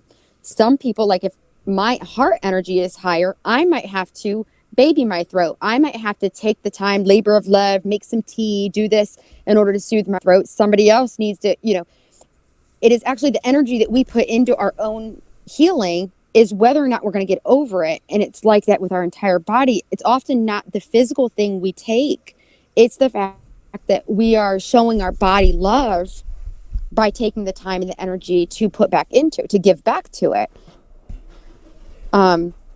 Yeah, and that's, you were talking about the heart chakra earlier and everything, and that was a big thing for me. Is I was in an abusive relationship that left me broken, very, very broken. And when I first I had to make a decision. I was given a life or death decision, and I decided life. And I had to go into my heart. And that was honestly when I had my first, I guess, ascended master. Jesus came to me. But if you think of Jesus' biggest thing was love and compassion for all, that higher octave of love, that sacrificial love. It was almost like something about his presence. It made me cry. It was powerful. It was moving. It moved my heart. He was basically like, listen, you're at the bottom here. We need something big to happen. If you choose life, okay, here, I'm going to help you. He allowed his heart energy to align with mine to kind of help me through that and jumpstart. And I remember I was buzzed for days. I could walk around. I felt like I was floating on air. Every light I would see, there was giant bursts of rainbows coming off everything. And now I see things like that all the time. But it was the first time I'd experienced that. But I couldn't eat or sleep for days. I was so vibrate, like the electricity was running through my body for days. And it was one of my first big experiences. It was one of my big experiences, the first ones that shook me, that made me realize, holy crap, like this is powerful. Like our energy is powerful. But it took something bigger. And I think that's why, again, to get back to the Ascended Masters, I think that's why they come to us, is they're like, okay, you're right now making a choice. We're going to assist you. Since you're serious about making this choice, we're going to assist you to get you where you need to be so that you can move forward. And we want to show you, when you choose life or you choose your future, we're going to be there. We're going to show up for you to empower you to be able to do it. And it was a very huge message for me. I never questioned my past again. I found if I had never experienced the things that I experienced, I would have never experienced that, and I wouldn't have the life I have now. So I cannot hate my past and the things other people did to me, because I almost had to be there to get so desperate to get to this point. Right. And that makes sense sort of in that convalescence or that dovetailing of the energy and the power of that energy. And we're just kind of like, almost like, what is that song, Dust in the Wind, right? You know, Yeah. You're flying high and sometimes you're bouncing low, but yeah, absolutely. I like that take on them, how that is, we're going to help you. We're just going to show you really quickly, you know, where you need to be, and we're going to adjust certain things around you and make them so, or make them as such, so that you can actually fulfill your purpose, you know, which is a really nice thing to have. You know, it's better than the alternative, I think. So, Gosh, I would love to hear if somebody else had experiences like that, because I find it fascinating. It's one of the oddest experiences. I don't think I've ever told anybody about that. Right. Yeah, no, it's interesting. We had a couple people, and it was just before you came in, so you're meant to wait a few more days. I'll scroll back in the chat. I think we can still find it. It was somebody that I owe a reading to. There she is. It was Precious Fuse, and she said, I'm not on drugs or anything, but in 2017, Jesus came down, and I was sitting with my two brothers in a dream, and he said, quote, "You have a heart of David," end quote. And then he ascended. He left. She just asked me, am I nuts? It felt so real. And does it count? I'm not sure what we were talking about for the end part of that, for the does it count. But, and then I think it was Erica chimed in as well and said it was back in 2011 or 2012 that she had a moment with Jesus, and it was the most intense experience. And as well, similar to yours, testimony is, I cried and, she felt as though she made some sort of a contract. So yeah, you're not on drugs, referring back again to the Precious Fuse. So that seems to correlate somewhat to your story, or not your story, but your experience about, you know, there being a purpose behind it, and it being, and that intensity. And when I shared as well, it was like my visit was like at the end of 2016, or it could have been early 2017, but it was enough to make me put my head in my pillow and to just be absolutely like immobilized. Like, it was like, we talked about sleep paralysis, but it wasn't that. I was like fully conscious. Mine was the beginning of 2017. Yeah, I think maybe that there were quite a few people that might have had an Ascended Master experience like that right around early 2017. So it's quite interesting. That's interesting. Yeah. Yeah. So I'm surprised their experience. I didn't hear earlier, so I was here earlier. So it's really cool to know that other people had a very similar experience. But in my experience, anytime I've been visited by a high vibrational spiritual energy, it sticks with you the whole rest of the day. Like, you can't stop focusing on it. You can feel it buzzing through you. It sticks with you, almost for the purpose to solidify it in the human world that this was real, because your mind can easily explain it away or think you're crazy. Yeah. Had I not had that feeling, I probably would have been like, well, maybe it's because I was, raised in the church, so that's where my mind went, was it must have been Jesus. But I'm like, no, like, and I didn't see his face. I knew it was him. I felt him. Mm-hmm. Yeah. Insane. See, that's where ours was different, because mine was so vivid. Like, his visit to me, it shattered the reality. Like, it shattered the walls of the room that I was in, as if, like, with a flick of a light switch from lights on to lights off in a window with no rooms, that his presence could dissolve my immediate surroundings, and now I would be somewhere new, and it would be like permanent, and it would be real. That's how vivid the appearance was for me. It was and that was what I guess kind of like made me like go full on head in pillow and be shocked, because of the sheer sense of the beauty and the power that was there to like really shatter the illusion of everything that's real here on earth. So it's for a higher purpose, or as SK Erica says, human design, which, I mean, I hope it's okay, a terrible segue, but brings me on to one other point that I wanted to get at you a little bit, or poke you question you. Okay. You were chatting the other night. I'm not sure if it was with Erica or not about the human design, and you guys said that there was some sort of program. I don't know if it was a program, but it was like a website or it was a software or something that was like, I think it was you, where it was like, it was not really like personality like testing or profiling, but it had something to do with like ancestors and energies, and it was like a human design thing or a. Yeah, that's what human design is there are a few different websites that can do it. There's another one called Gene Keys. It actually uses the Book of Ra. But it does personalities. It shows you what your subconscious mind, what your conscious mind is. Oh, I think we might have lost you again. Are you there? We're having some microphone difficulties. I'm here. Can you hear me? Not quite. It's super low. Can you hear me now? Oh, beautiful. There you go. Okay. Can you hear me now? Yeah, I can hear you now. Okay. It was probably where I was sitting. Sorry, did you hear anything I said, or was? No, we didn't. It was just kind of garbled. Okay, sorry about that. Good. Yeah, human design. It tells you individuality, who you are, but it can also tell you if you bring two charts together, it can show you what links you guys will have, what roles you can play with in each other's lives. So you have these gates, which are lit up for you, which means it's something you come into life solidified. And then when other people have this gates, it creates a channel between these two specific gates. Which means you too, as individuals, will connect based on this energy, this polarity energy field, because one has one side, one has the other. So it's a lesson that you can learn from somebody, and you can also you feel completed within one another.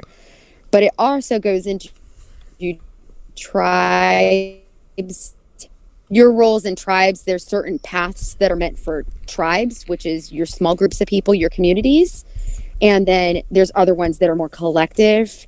So it can show you what role you play within your individual life or other people's lives. It can show you the role you might be good at playing in a tribal sense, so in your community or within your family, and then another one for how collectively you can contribute.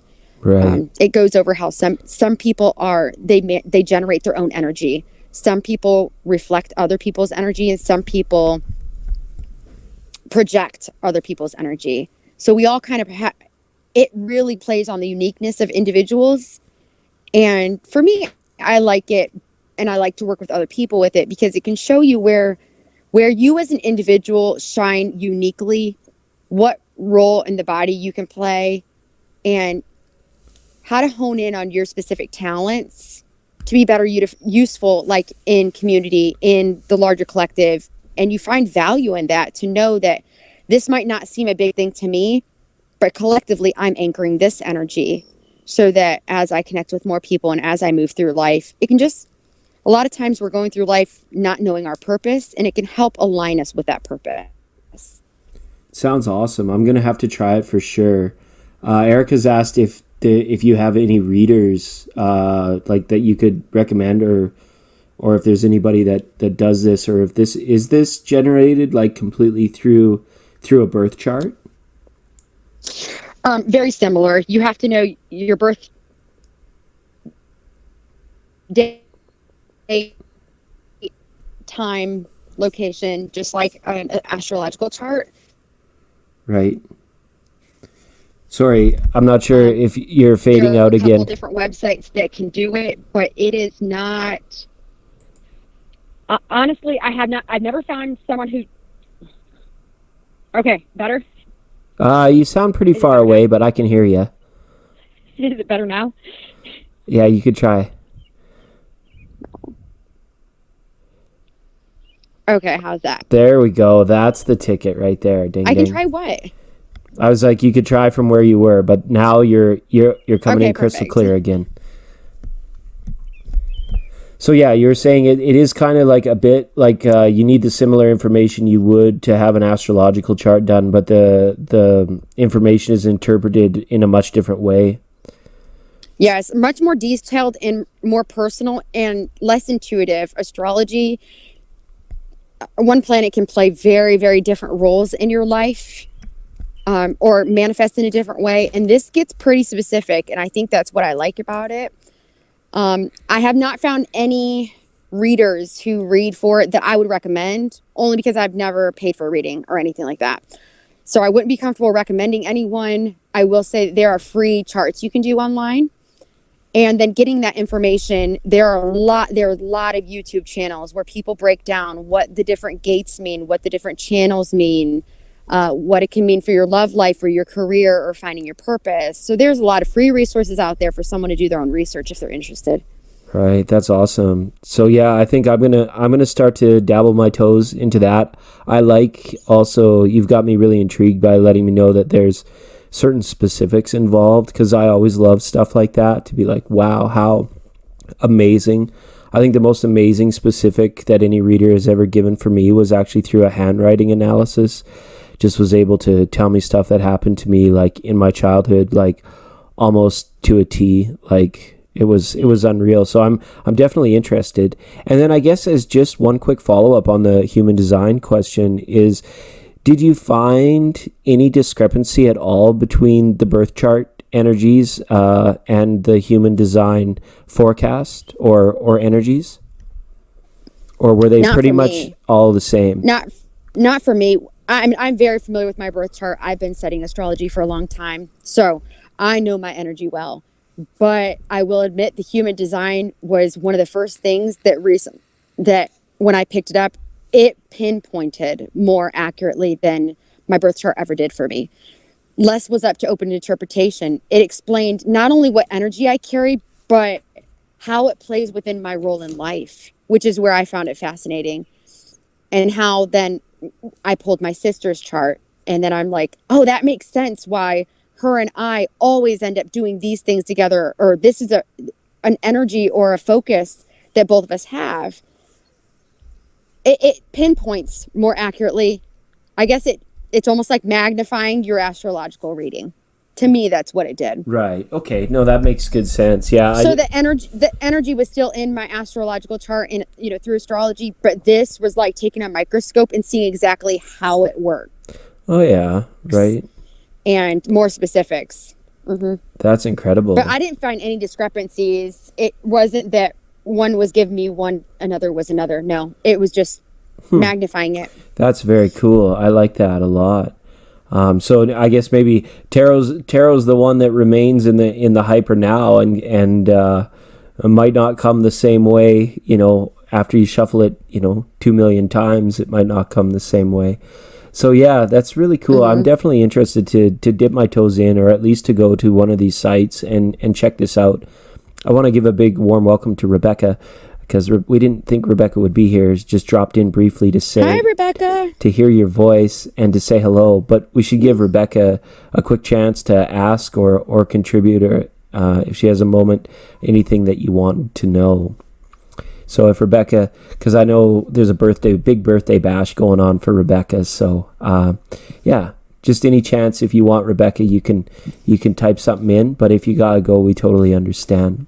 It's so nice to have Christina with us tonight. This is awesome. This is kind of like, I feel way overdue, and something that we should definitely continue along the same path and meet again in the future like this. I would hope to have you back multiple times.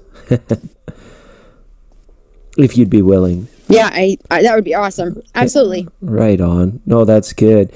And I mean, we're coming up here on, oh gosh, she said, I'm not sure what to ask.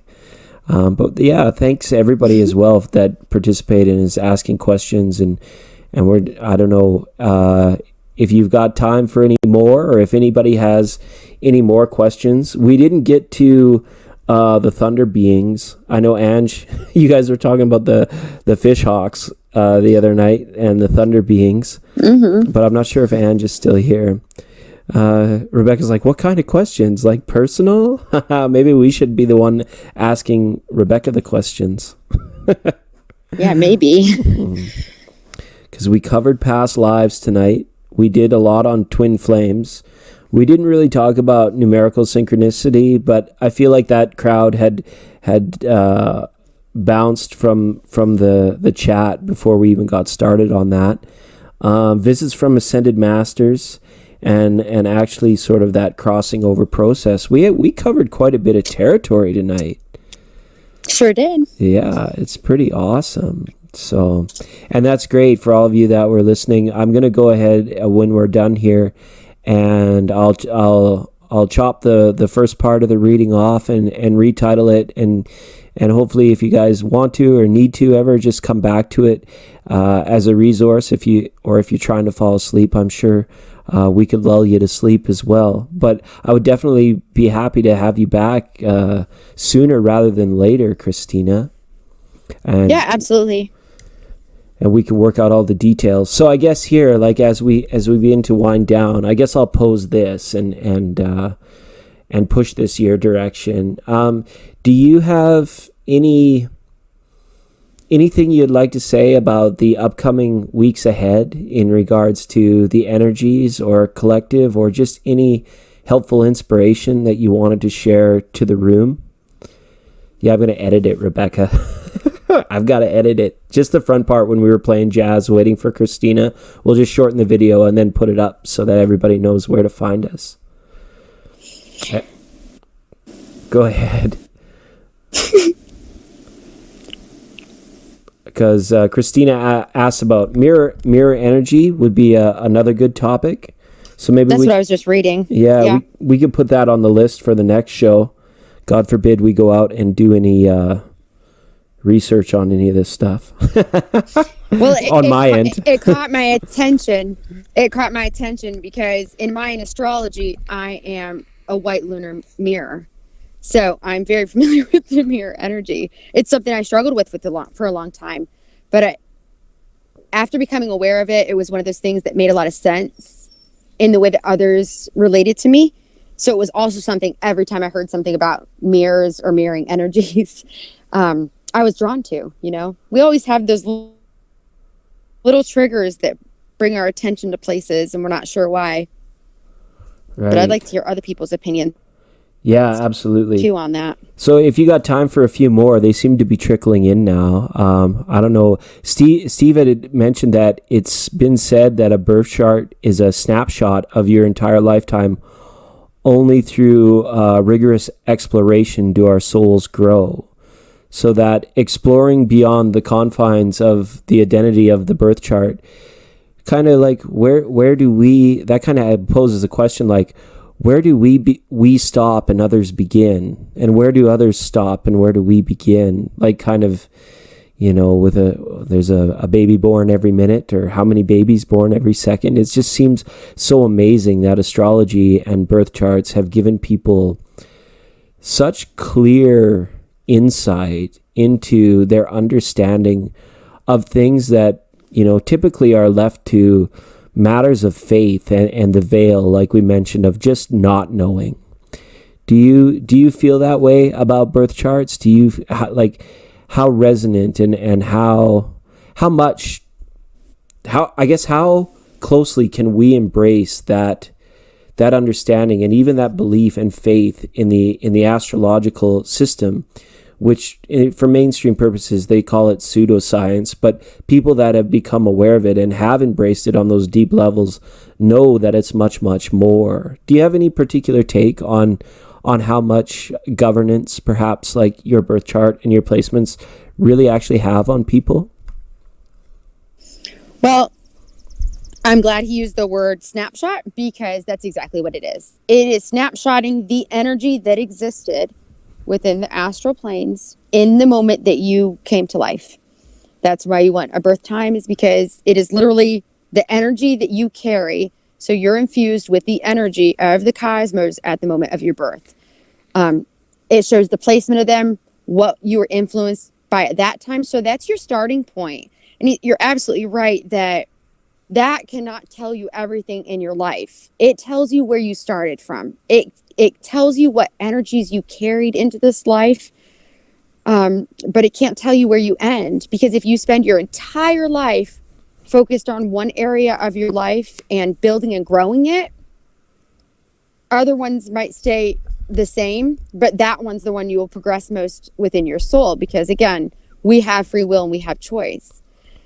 Now, if within our life, let's say we have a difficult aspect at our birth, we have a difficult aspect, and like, let's say right now, we have Pluto and Saturn, you know, and Jupiter all going over that point. It is going to bring that dissonance that maybe we were born with, or maybe that just that energy into our focus. It's going to give us the opportunity. Now we can choose to go with it. We can choose to resist. We can choose to ignore it. It's not something we have to do ever, but it does. It brings in a focus and gives us an opportunity so that the current energies can work with us and we can work with them. You ever hear, it's like a spider. A spider doesn't sit on the leaf and climb all the way down a tree and then he goes across the grass. I mean, he can, but it's the more difficult way to get to the next bush, right? He waits for the breeze to blow. He spins his web and he floats through the air. Now, without the breeze, he can do it, but it's a lot more difficult. And that's how I see cosmic energies in not so much progressions, but current transits is it's like the energy flows. It's like the breeze that we can then take advantage of to use throughout life. You can live your entire life and know nothing about astrology and get through it fine. But you could also utilize those energies if you knew what you were looking for. But too many people, I think, focus on the predictive aspects. And yeah, you can predict the probabilities of something happening in life. But I don't think that was the main purpose of astrology. It was so that we as human species learned different times and different seasons when things would be most beneficial or easier for us to move with the energy rather than resisting the wind. I like that. That's a very poetic and understandable way of saying that, of kind of capturing the essence of that.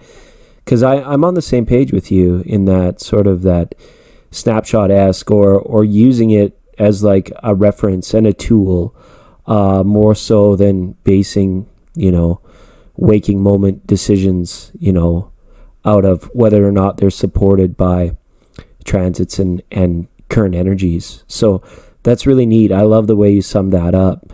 And just to get back to that mirror energy statement, Erica was curious about the if you could clarify on the lunar mirror, and I'm really interested to know as well. Okay. Okay, so it's called your galactic signature, or it's a take on Mayan astrology is what it is. And I will read mine to you, and it's not long, but to kind of give you an idea of what kind of information it gives you, but it kind of pinpoints who you are. It's in a different sense than basic astrology, but more the energy that your soul carries, I guess, because you can track the origin of your soul in this manner. Right. Okay, so as a white lunar mirror, I polarize in order to reflect, stabilizing order. I seal the matrix of endlessness with a lunar tone of challenge. I'm guided by the power of heart. So I can find out very easily in this that sometimes I need to reflect the opposite end of a situation for someone to see the other side. Mm-hmm. So if you create clearness in somebody else, they can see endlessness. The vastness of God basically would be endless. So by doing that, they can see both ends of the spectrum, and then it's almost like having a mirror next to a mirror, and it goes on forever. Okay. The lunar tone of challenge. So most of the time in my life, I have to challenge people in order for them to see the other end. And I'm guided with my heart. So I have to keep my compassion in check and things like that. That's just my natural energy flow. So my shadows are when I operate in the shadows of my energy. My typical symptoms are judgment, doubt, separation, illusion, paradox, or a hall of mirrors. I can get trapped within my own energy and get lost in my head. I can judge other people. I can doubt. I can keep myself separate and not identify with others. But how I come out of my shadow, I must be willing to look in the mirror, face my own shadows, look at the mirrors being provided by other people and in my life situations, so how I reflect within other people. I use discretion, wield the sword of truth in my own life to release and forgive myself and others, and I free myself from that illusion. So my whole life falls within this. Right. And so I just, because I know my path, I can see how almost everything of what I've been through was getting to the core of my truth. I mean, I'm an double Aquarius. So sword of truth rings true 100%. It's about cutting through everything else that doesn't belong, everyone else's energy, to get to my core, then to get to my darkness or my demons, however you see it, bring light to them so that I can clear my energy. So then when others look at me, I can reflect all of that back to them. And that's why people are drawn to me in a sense. If they have negativity in them, they look at me and I stimulate it, because it's almost like forcing them to see what exists in them. If they're high vibrational, they will feel good with me. If they have some things they still need to work with, I will usually trigger them out of them, which is hard because I can be sensitive and I like to be liked, but on the other hand, it's an essential part and I have to see the good in it, because it's better for them to see themselves clearer, you know? Right. Then that makes perfect sense. And I'm sorry, I'm just a little bit behind, as I usually am. But when it comes to the white lunar mirror, now, is this an aspect? And if so, like, is it out of a spectrum of different aspects? And is that go back to the astrological system of planets? Or is that one from the human design? Sorry, I just wanted to clarify. If you Googled galactic signature, it's all signature. about. Okay. Yep, it's all about your soul origin, things like that. So, in further investigating on galactic signature in Mayan astrology, so this is like based on Mayan astrology. Right. People had different symbols that represented them, which said what their gifts were and how they were supposed to. Again, it's all tribe-based, community-based. They didn't care about themselves as individuals. It was, how do you contribute to the tribe? So I would be more of the elder, the teacher, I have to keep myself in check so that I can help others keep themselves in check almost, you know what I mean? And clear themselves, but. Right. Well, no, and that gives us a lot to. It was just like the role. Go ahead. Oh, to me, it gave me a bigger understanding of myself. So on a soul level of who I was, it doesn't give you the details of what your life's going to be, because that's not important. It's telling you, where is your soul lie in this earth and in this plane? So, and I'm more about the tribe than I am about I had to deal with my individual issues, but I'm more interested in how I can contribute to other people and how I fit, where my role is and where my place is. So it also gives me, if you look a little bit more into it, I could find through this system how I vibrate with the energy of Neptune, which is the higher octave of love, which is all about unconditional love. And I can see in my life how that has been a reoccurring thing, just pushing me back to that unconditional love, not attachment, not what we see as love on earth, that unconditional love, that Neptune energy, that elusive, that, again, Neptune rules Pisces. So I'm Pisces too. So it fit with me and it resonated with me. And I think other people that I've read for, almost everyone's like, that makes a lot of sense. And it's another picture of the puzzle in a more broad, but a deeper sense, because it hits you on a soul and a heart level. But one of the things with my placement and what I'm able to easily achieve samadhi, which is oneness with God through meditation. And that was 100% true. The first time I ever meditated, I was able to 100% oneness with spirit, and I've seen the Akashic records. So it can also show you the gifts, maybe cosmically or astral projection, or where your energy is most comfortable. And so it kind of enlightened me to some of those aspects of who we are, how we all play on this almost like a circuit grid with one another, and how we play off each other, again, having our role within society, within our tribes. Yeah, it's pretty amazing. And you've given me so much to think about and to go and investigate too. I didn't even know that the Maya really had astrology. So I'm definitely curious to go and look that out, to find out, what planet and what color my mirror may be. And again, well, and not everyone's a mirror. Some people are dragons, some are dogs, some are ox, some are, there's different. Oh, okay. So it is an aspect. Okay, right. Yeah. Right. That's interesting. I really like that. And Steve brings this full circle one more time back to the chakra systems in terms of a collective mirror that we had between the solar and the sacral chakras, a bit of a mirror, like I don't know, if it's the as above so below type mirror.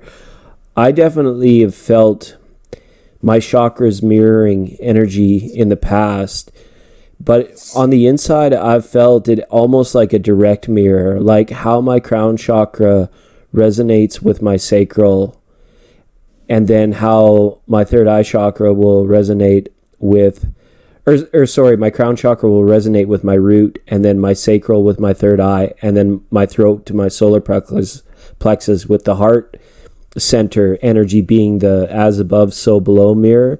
Like what's happening in the lower three chakras, there's mirrored energies or effects in the correlating upper three. I've felt that energy before. Do you think there's anything to that?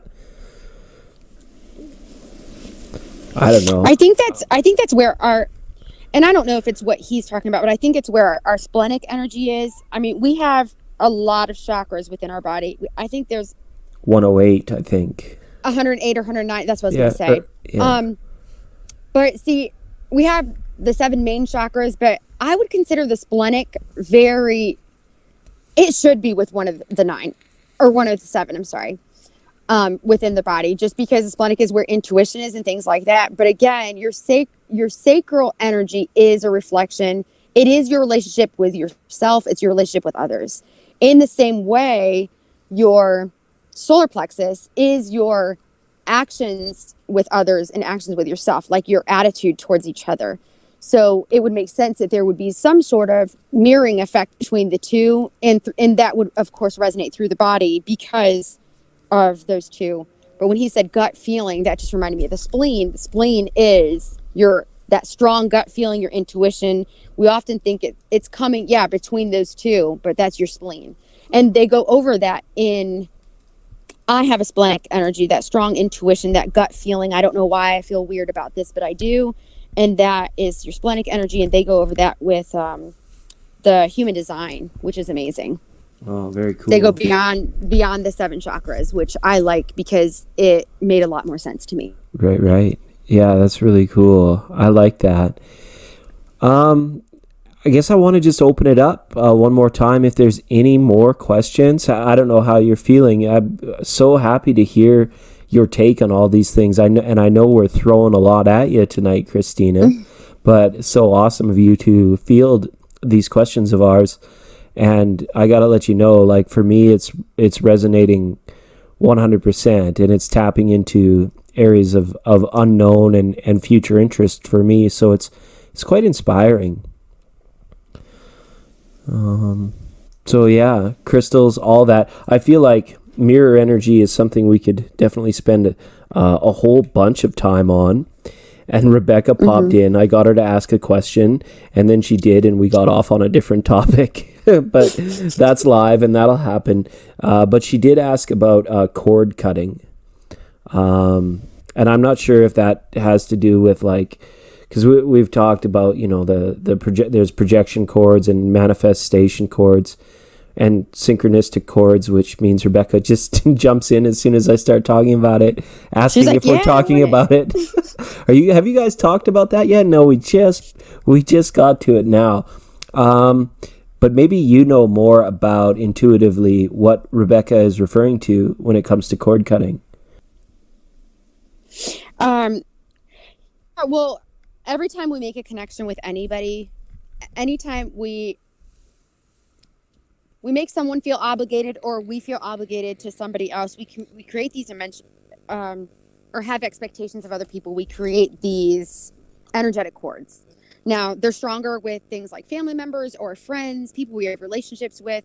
We have these little expectations. We expect them to have our backs. We expect them to support us. And it's not always something that's reciprocated, but we have these energetic cords in a lot of ways in our immature relationships, and we all have them. We go into them expecting someone to fix something for us. There's something missing within us. For a moment, they make us not feel that. They numb us to it. So we feel like they're completing us. And then we realize my issue is still my issue. For me, I wanted to be self-assured. I wanted to feel understood. And so the first person that made me somewhat feel understood, I jumped in. And then I realized they still don't understand me. It's because I wasn't comfortable with who I was. I had to have the validation outside of me, because I didn't have it within me. So I looked for it outside. Again, that mirroring energy. Before I knew it. So I had an expectation. So what happens when someone doesn't live up to our expectations? We have disappointment. And so it almost ties our energy. It's like creating this cord between us and other people. And sometimes they're little ones that break easily. Sometimes they're thicker ones. So a lot of times, even when we're out of a relationship, we still hold resentment, because in some ways they didn't live up to what we expected out of them. And I guess when I was talking to her earlier about cutting cords, we need to release them from that obligation. We need to release them from anything we ever expected them to, so that they can go and live their lives freely and we can live our own. Now, I typically do this through meditation, and I will be 100% honest. I got divorced in 2011. Or 2012, my divorce was finalized. We split up in 2011. And I'd physically removed him from my life. I didn't have emotional feelings. And it wasn't until a few months ago that I realized I never cut all the cords emotionally. And the moment I did, he blew up my phone. He could not stop. He could feel it, because you're essentially feeding them. They still have access to your energy, your body. And that's with any intimate relationship. We give them access, voluntary. We have to give it. We give them access to our energy, so these people can feed off of it. They can get to us. They can irritate us. They can hurt our feelings still. And a lot of times I think we wonder, why does this person still get to me? Like, I have no feelings for them. Why can they still get under my skin? And it's because we haven't cut those energetic ties. I see. And that's right. I was trying to explain to Rebecca the other day is that until you release those, he still has access, because you haven't revoked that access. And to me, that's what an actual divorce is. When you divorce, it's not a legal thing. It's not a physical thing. You no longer have access to my energy. We are separate. You are your own person. I owe you nothing. You owe me nothing. And it has to be that cut and dry, clean, and on an emotional level. And you need to feel it, wish them luck, wish them happiness, and also respect yourself enough to wish the same for yourself. Right. Because it gives it, even the language of it gives it some finality to it. Some once you cut an umbilical cord, for example, you don't reattach it, right? You can't just fuse that back together. So to me, just that sense of it and how it was explained is that this has a sense of permanence to it. And I'm sure nothing is forever, ever, right? But it makes a lot of sense to me in that people would have multiple cords running to other people, almost like that old Donnie Darko movie or something, is the image it paints in my head.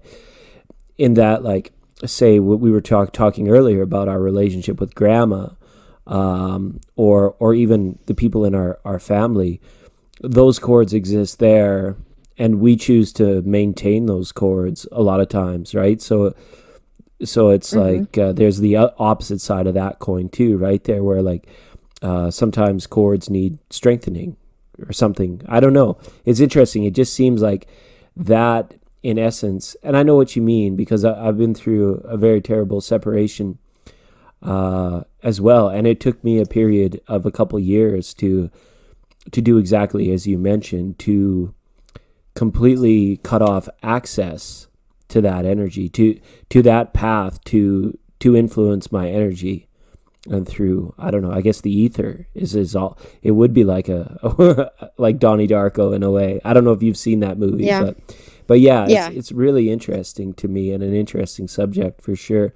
And I think it would resonate with a lot of people when it came time to like learning how to do that in an efficient manner that also caters to the sensitivity of the situation. Just because, I don't know, for me, it had that feeling of permanence behind it when I did it, when I cut that cord, when I said, no more access. You're not getting a portion of my thoughts, my flow of energy or whatever it might be, right? And it was, and I never looked back from that day forward. So it's almost like people could be like coached or mentored in this process, I feel as though, and there probably already are people that do this, but I think it's quite a sensitive and quite an important topic for sure. Yeah, I think in a lot of topics or a lot of things we go through, we see the physical aspect of what we experience, but we aren't always in touch with the spiritual or emotional or the energetic. And I think that's what makes us more aware and our lives a little easier and flow a little nicer is when we do respect both aspects. It's not just the physical, it's the spiritual. And then in the other way, when we change spiritually, our actions have to match it. That's how we become alignment within our own body with what we want and we expect, and what I guess the universe mirrors back to us or gives to us, meets us with in the center. Because if we're in a polarity between those two, it doesn't know what to give us. Emotionally, I still allow this man to have access to me. Physically, I've cut him off. So the universe is saying, well, I'll block some of the physical then, and then I'll give some of the emotional, and that's what he was able to get me on emotional level all the time because I'd never cut those emotional blocks. And I think, I'd say the biggest thing, it wasn't exactly how I do it, but I do know a lot of people, and I do know there are a lot of cord cutting meditations. I did mine through meditations, but I can't do guided meditations anymore. But there are a lot of guided meditations. So someone out here who's asking about ways of cutting cords, if you are comfortable with guided meditations, just getting yourself in a relaxed state and visualization, a lot of it can be that simple. If it doesn't work the first time, don't be afraid to keep trying it, but you should feel a release and a lightness. And what I noticed is when I would think about him or the things that bothered me, I have no feeling of it. Like I can think of the worst thing he ever did, and it doesn't bother me anymore. I held on for a long time. They chopped, my daughter's hair was down to her butt. She had never cut it. They chopped it all the way up her back, and I cried. He shouldn't have been able to have that, effect or pull on me and my energy and my life and that control. But in some way, I gave him that right by energetically allowing him to have that access. You know what I mean? Yep. No, that makes sense. Now when I think about it, I'm like, that's his own ignorance. It really is his own ignorance. He doesn't respect my daughter's wishes, but it's okay. It's just hair. It grows back. But for a while I wondered, why does that get to me so bad? It's just hair, but it bothered me. So, but again, it bothered me that he still had access to me. He could still get me. Right. And I think that is something, it's really hard to get over things because we leave those channels open, and that's why we never really feel free of them. Well, absolutely. And I think that cutting of the hair, there's something more energetically involved there. And I think it goes back to the divine feminine. There's something sort of a mystery unexplained with that, because I've seen ladies before that they're absolutely devastated after a haircut or needing to cut their hair or something like that. So I think that that's a whole different ball of wax for sure. But I completely understand what you're saying about that. And it's interesting that the analogy or the metaphor of the cord is there. I don't know, from my side of the coin, when we've been in this portion of the discussion, it goes back to me to like more of an image of a doorway, like lock and key, door frame and actual like physical barrier being there, right? Where there's a little bit more control about, leaving the door wide open, leaving the door open a crack, having the door closed but not locked, or having the door locked and throwing the key, down a bottomless pit kind of thing, right? So right. Yeah, and I think I'm just lost in the nuance or the technique of the analogy itself. But I feel like I can completely resonate with what you guys are talking about and how you achieve that through stillness, through meditation, and through going within to find the proverbial scissors that you would need to cut that cord, because I'm sure it required a certain amount of energy and I guess what's the other word? A certain amount of energy and conviction, I guess, for you actually to sort of firmly instill that within yourself for your higher good, for your greater good. But yeah. Sorry, I was reading Arya's comments about the ritual aspect. A ritual doesn't have to be a bad thing, but I think we live in a physical world, and sometimes doing something physical has to be part of our spirit actually taking it on and feeling it holy. So I agree with that, but it does hit us. It solidifies it within our soul. It gives us more of a power behind it than just saying, "Oh, I cut cords." Yeah, right. You probably can do it that way, but it's not going to solidify it within your soul, and it's not something that you're going to actually fully take on with your heart. You almost have to connect to the heart, and that's why I say meditation sometimes works best, is because we can be more in connection with our subconscious mind, more in connection with our heart and our higher selves, and more in connection with spirit to align those things within the body. And then I wanted to touch on, Skerka had a question about attempting to cord cut. Synchronicities do not always mean that you should keep a cord open. If you're trying to cut a cord and then right afterwards you keep getting synchronicities, it might be, hey, you're onto something. This is what you're supposed to do. Cut these cords so that you can align with spirit. Synchronicities, numbers, things like that, that is just showing the energy you're aligned with, and it is aligned with your subconscious. It's a message signal to your subconscious. That's how it's always appeared to me, is when you're trying to make a decision, then all of a sudden today I'm looking at a car and I look down at my phone and I'm not sure, and I open up my phone and it says 444. 4 is foundation, it's stability, and it was like reassurance, like don't let your head get in the way. This is providing you a stable foundation for your future, because it was a little more than I wanted to spend. We can get those messages, but if I'm making a choice, my synchronicity should be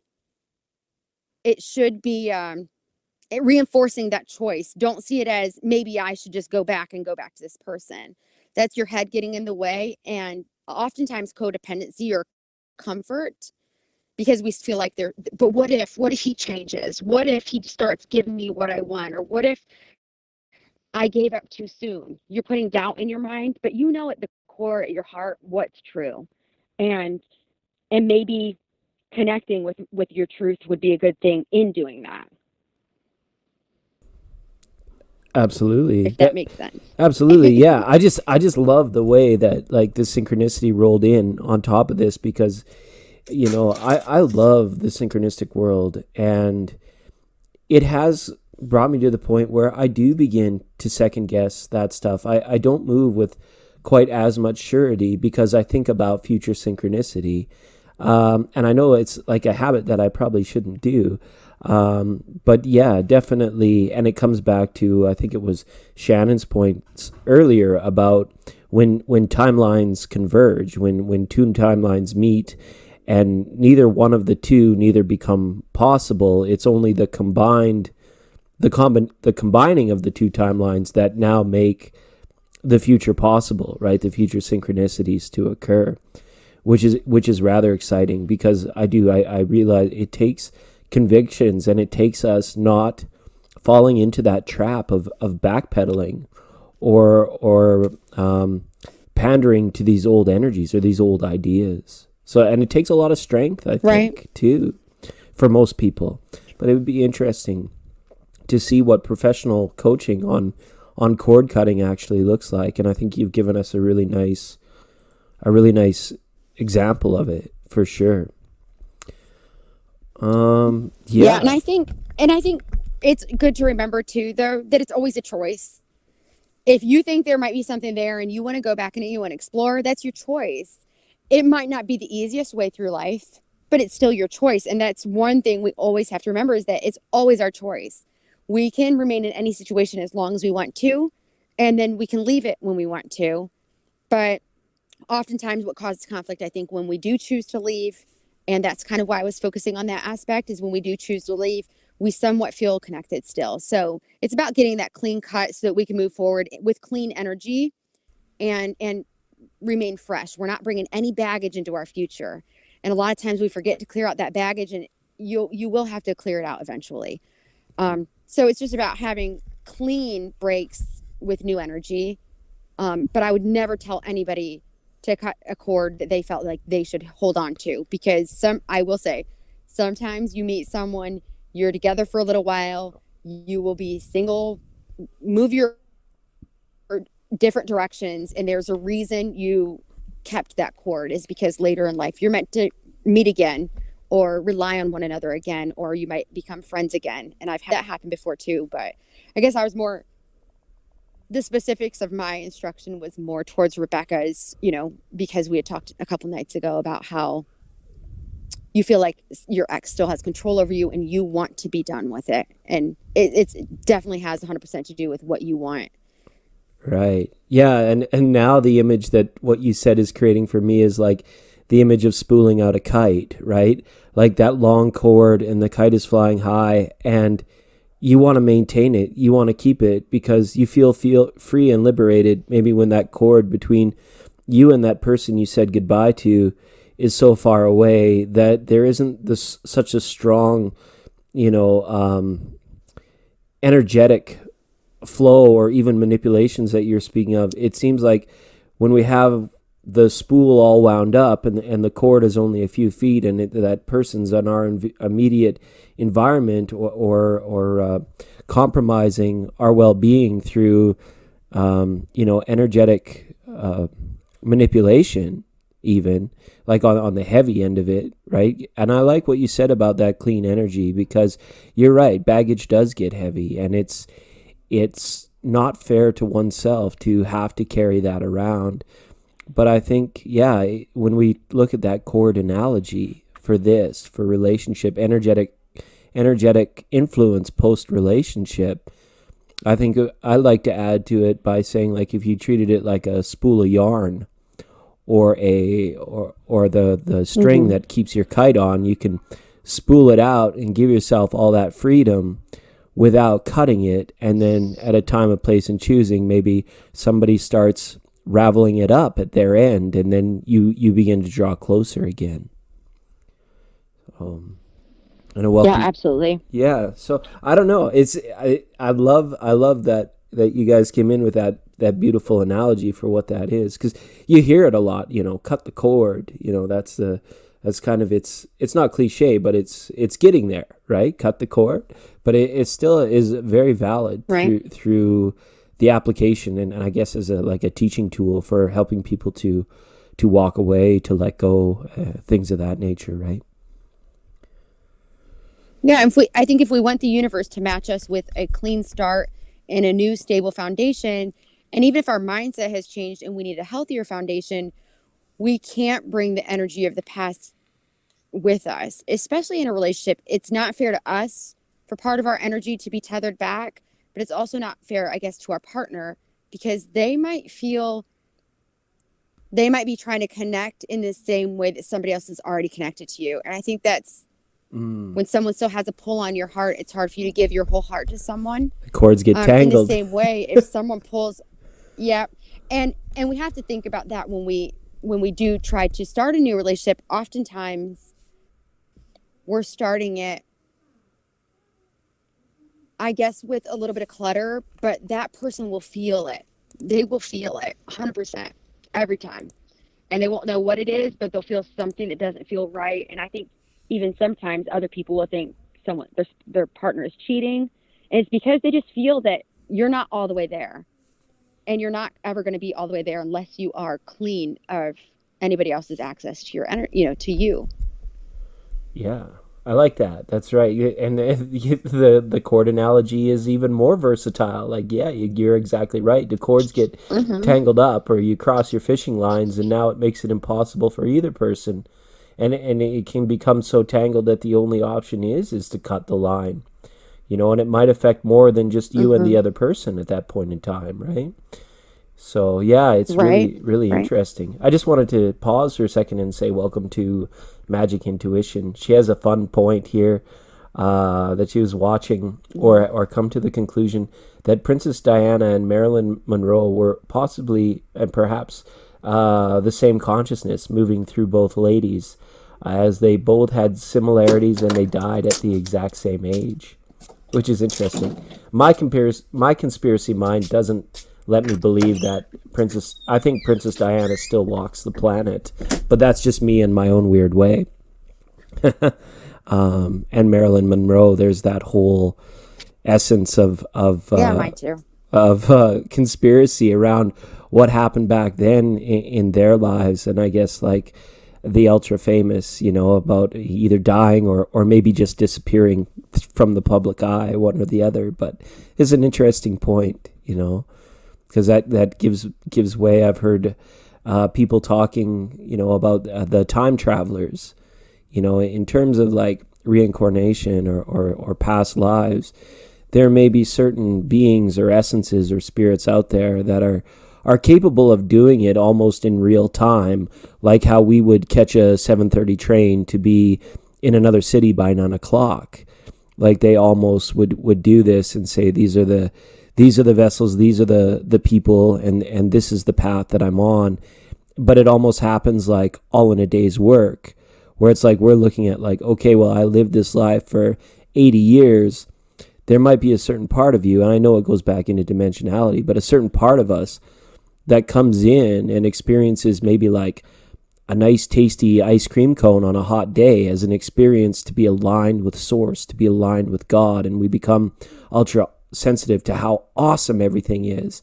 And then the next day, maybe we wake up and it's Monday morning and it's cloudy and rainy and we go back to the humdrums. But in that time, that's part of our higher self, this time traveling higher self came through, uplifted, enjoyed spiritual cohabitation with you in your body, and then moved on into another person or into another vessel where they're continuing to experience things at a much faster frame of rate, or like I said, through like a bit of space-time manipulation or whatever might be possible for things, for spirits, right? I don't know. That probably sounded really weird, but right? I don't care. But yeah, Princess Diana and Marilyn Monroe. God only knows, right? And Elton John in that beautiful song "Candle in the Wind," right? I think she's still around. I think it might have been one of the reasons why was it Harry and his wife why they left and went to California.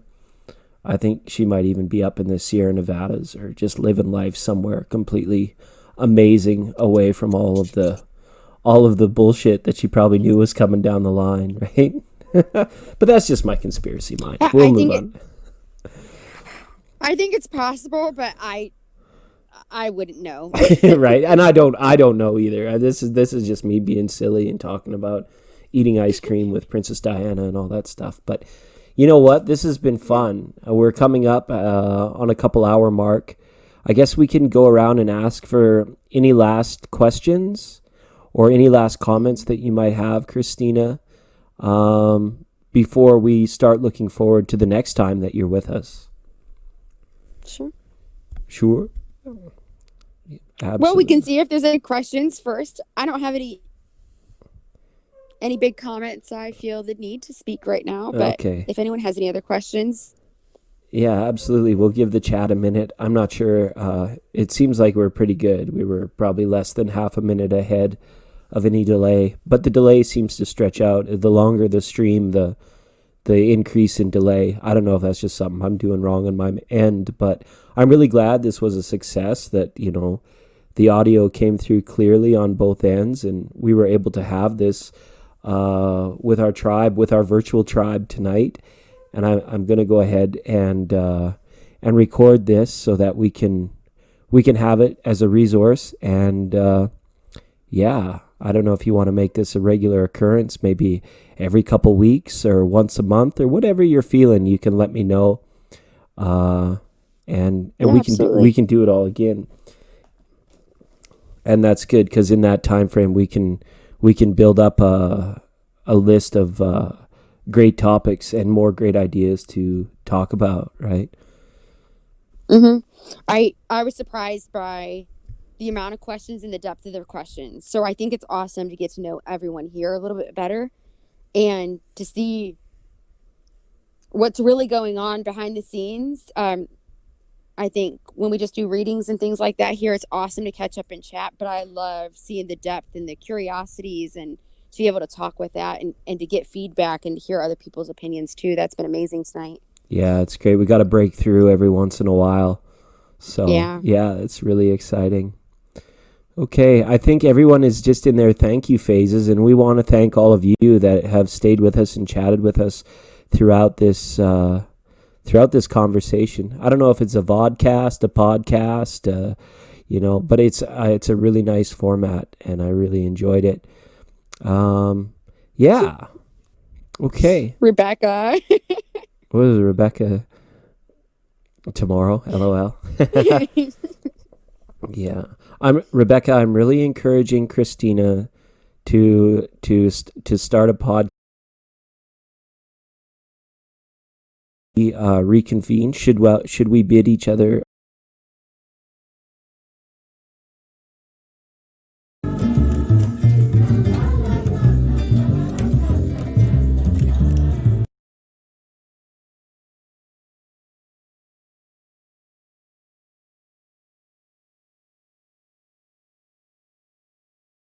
And hopefully we can bring this program back again, maybe same bat time, same bat channel next week or the one after.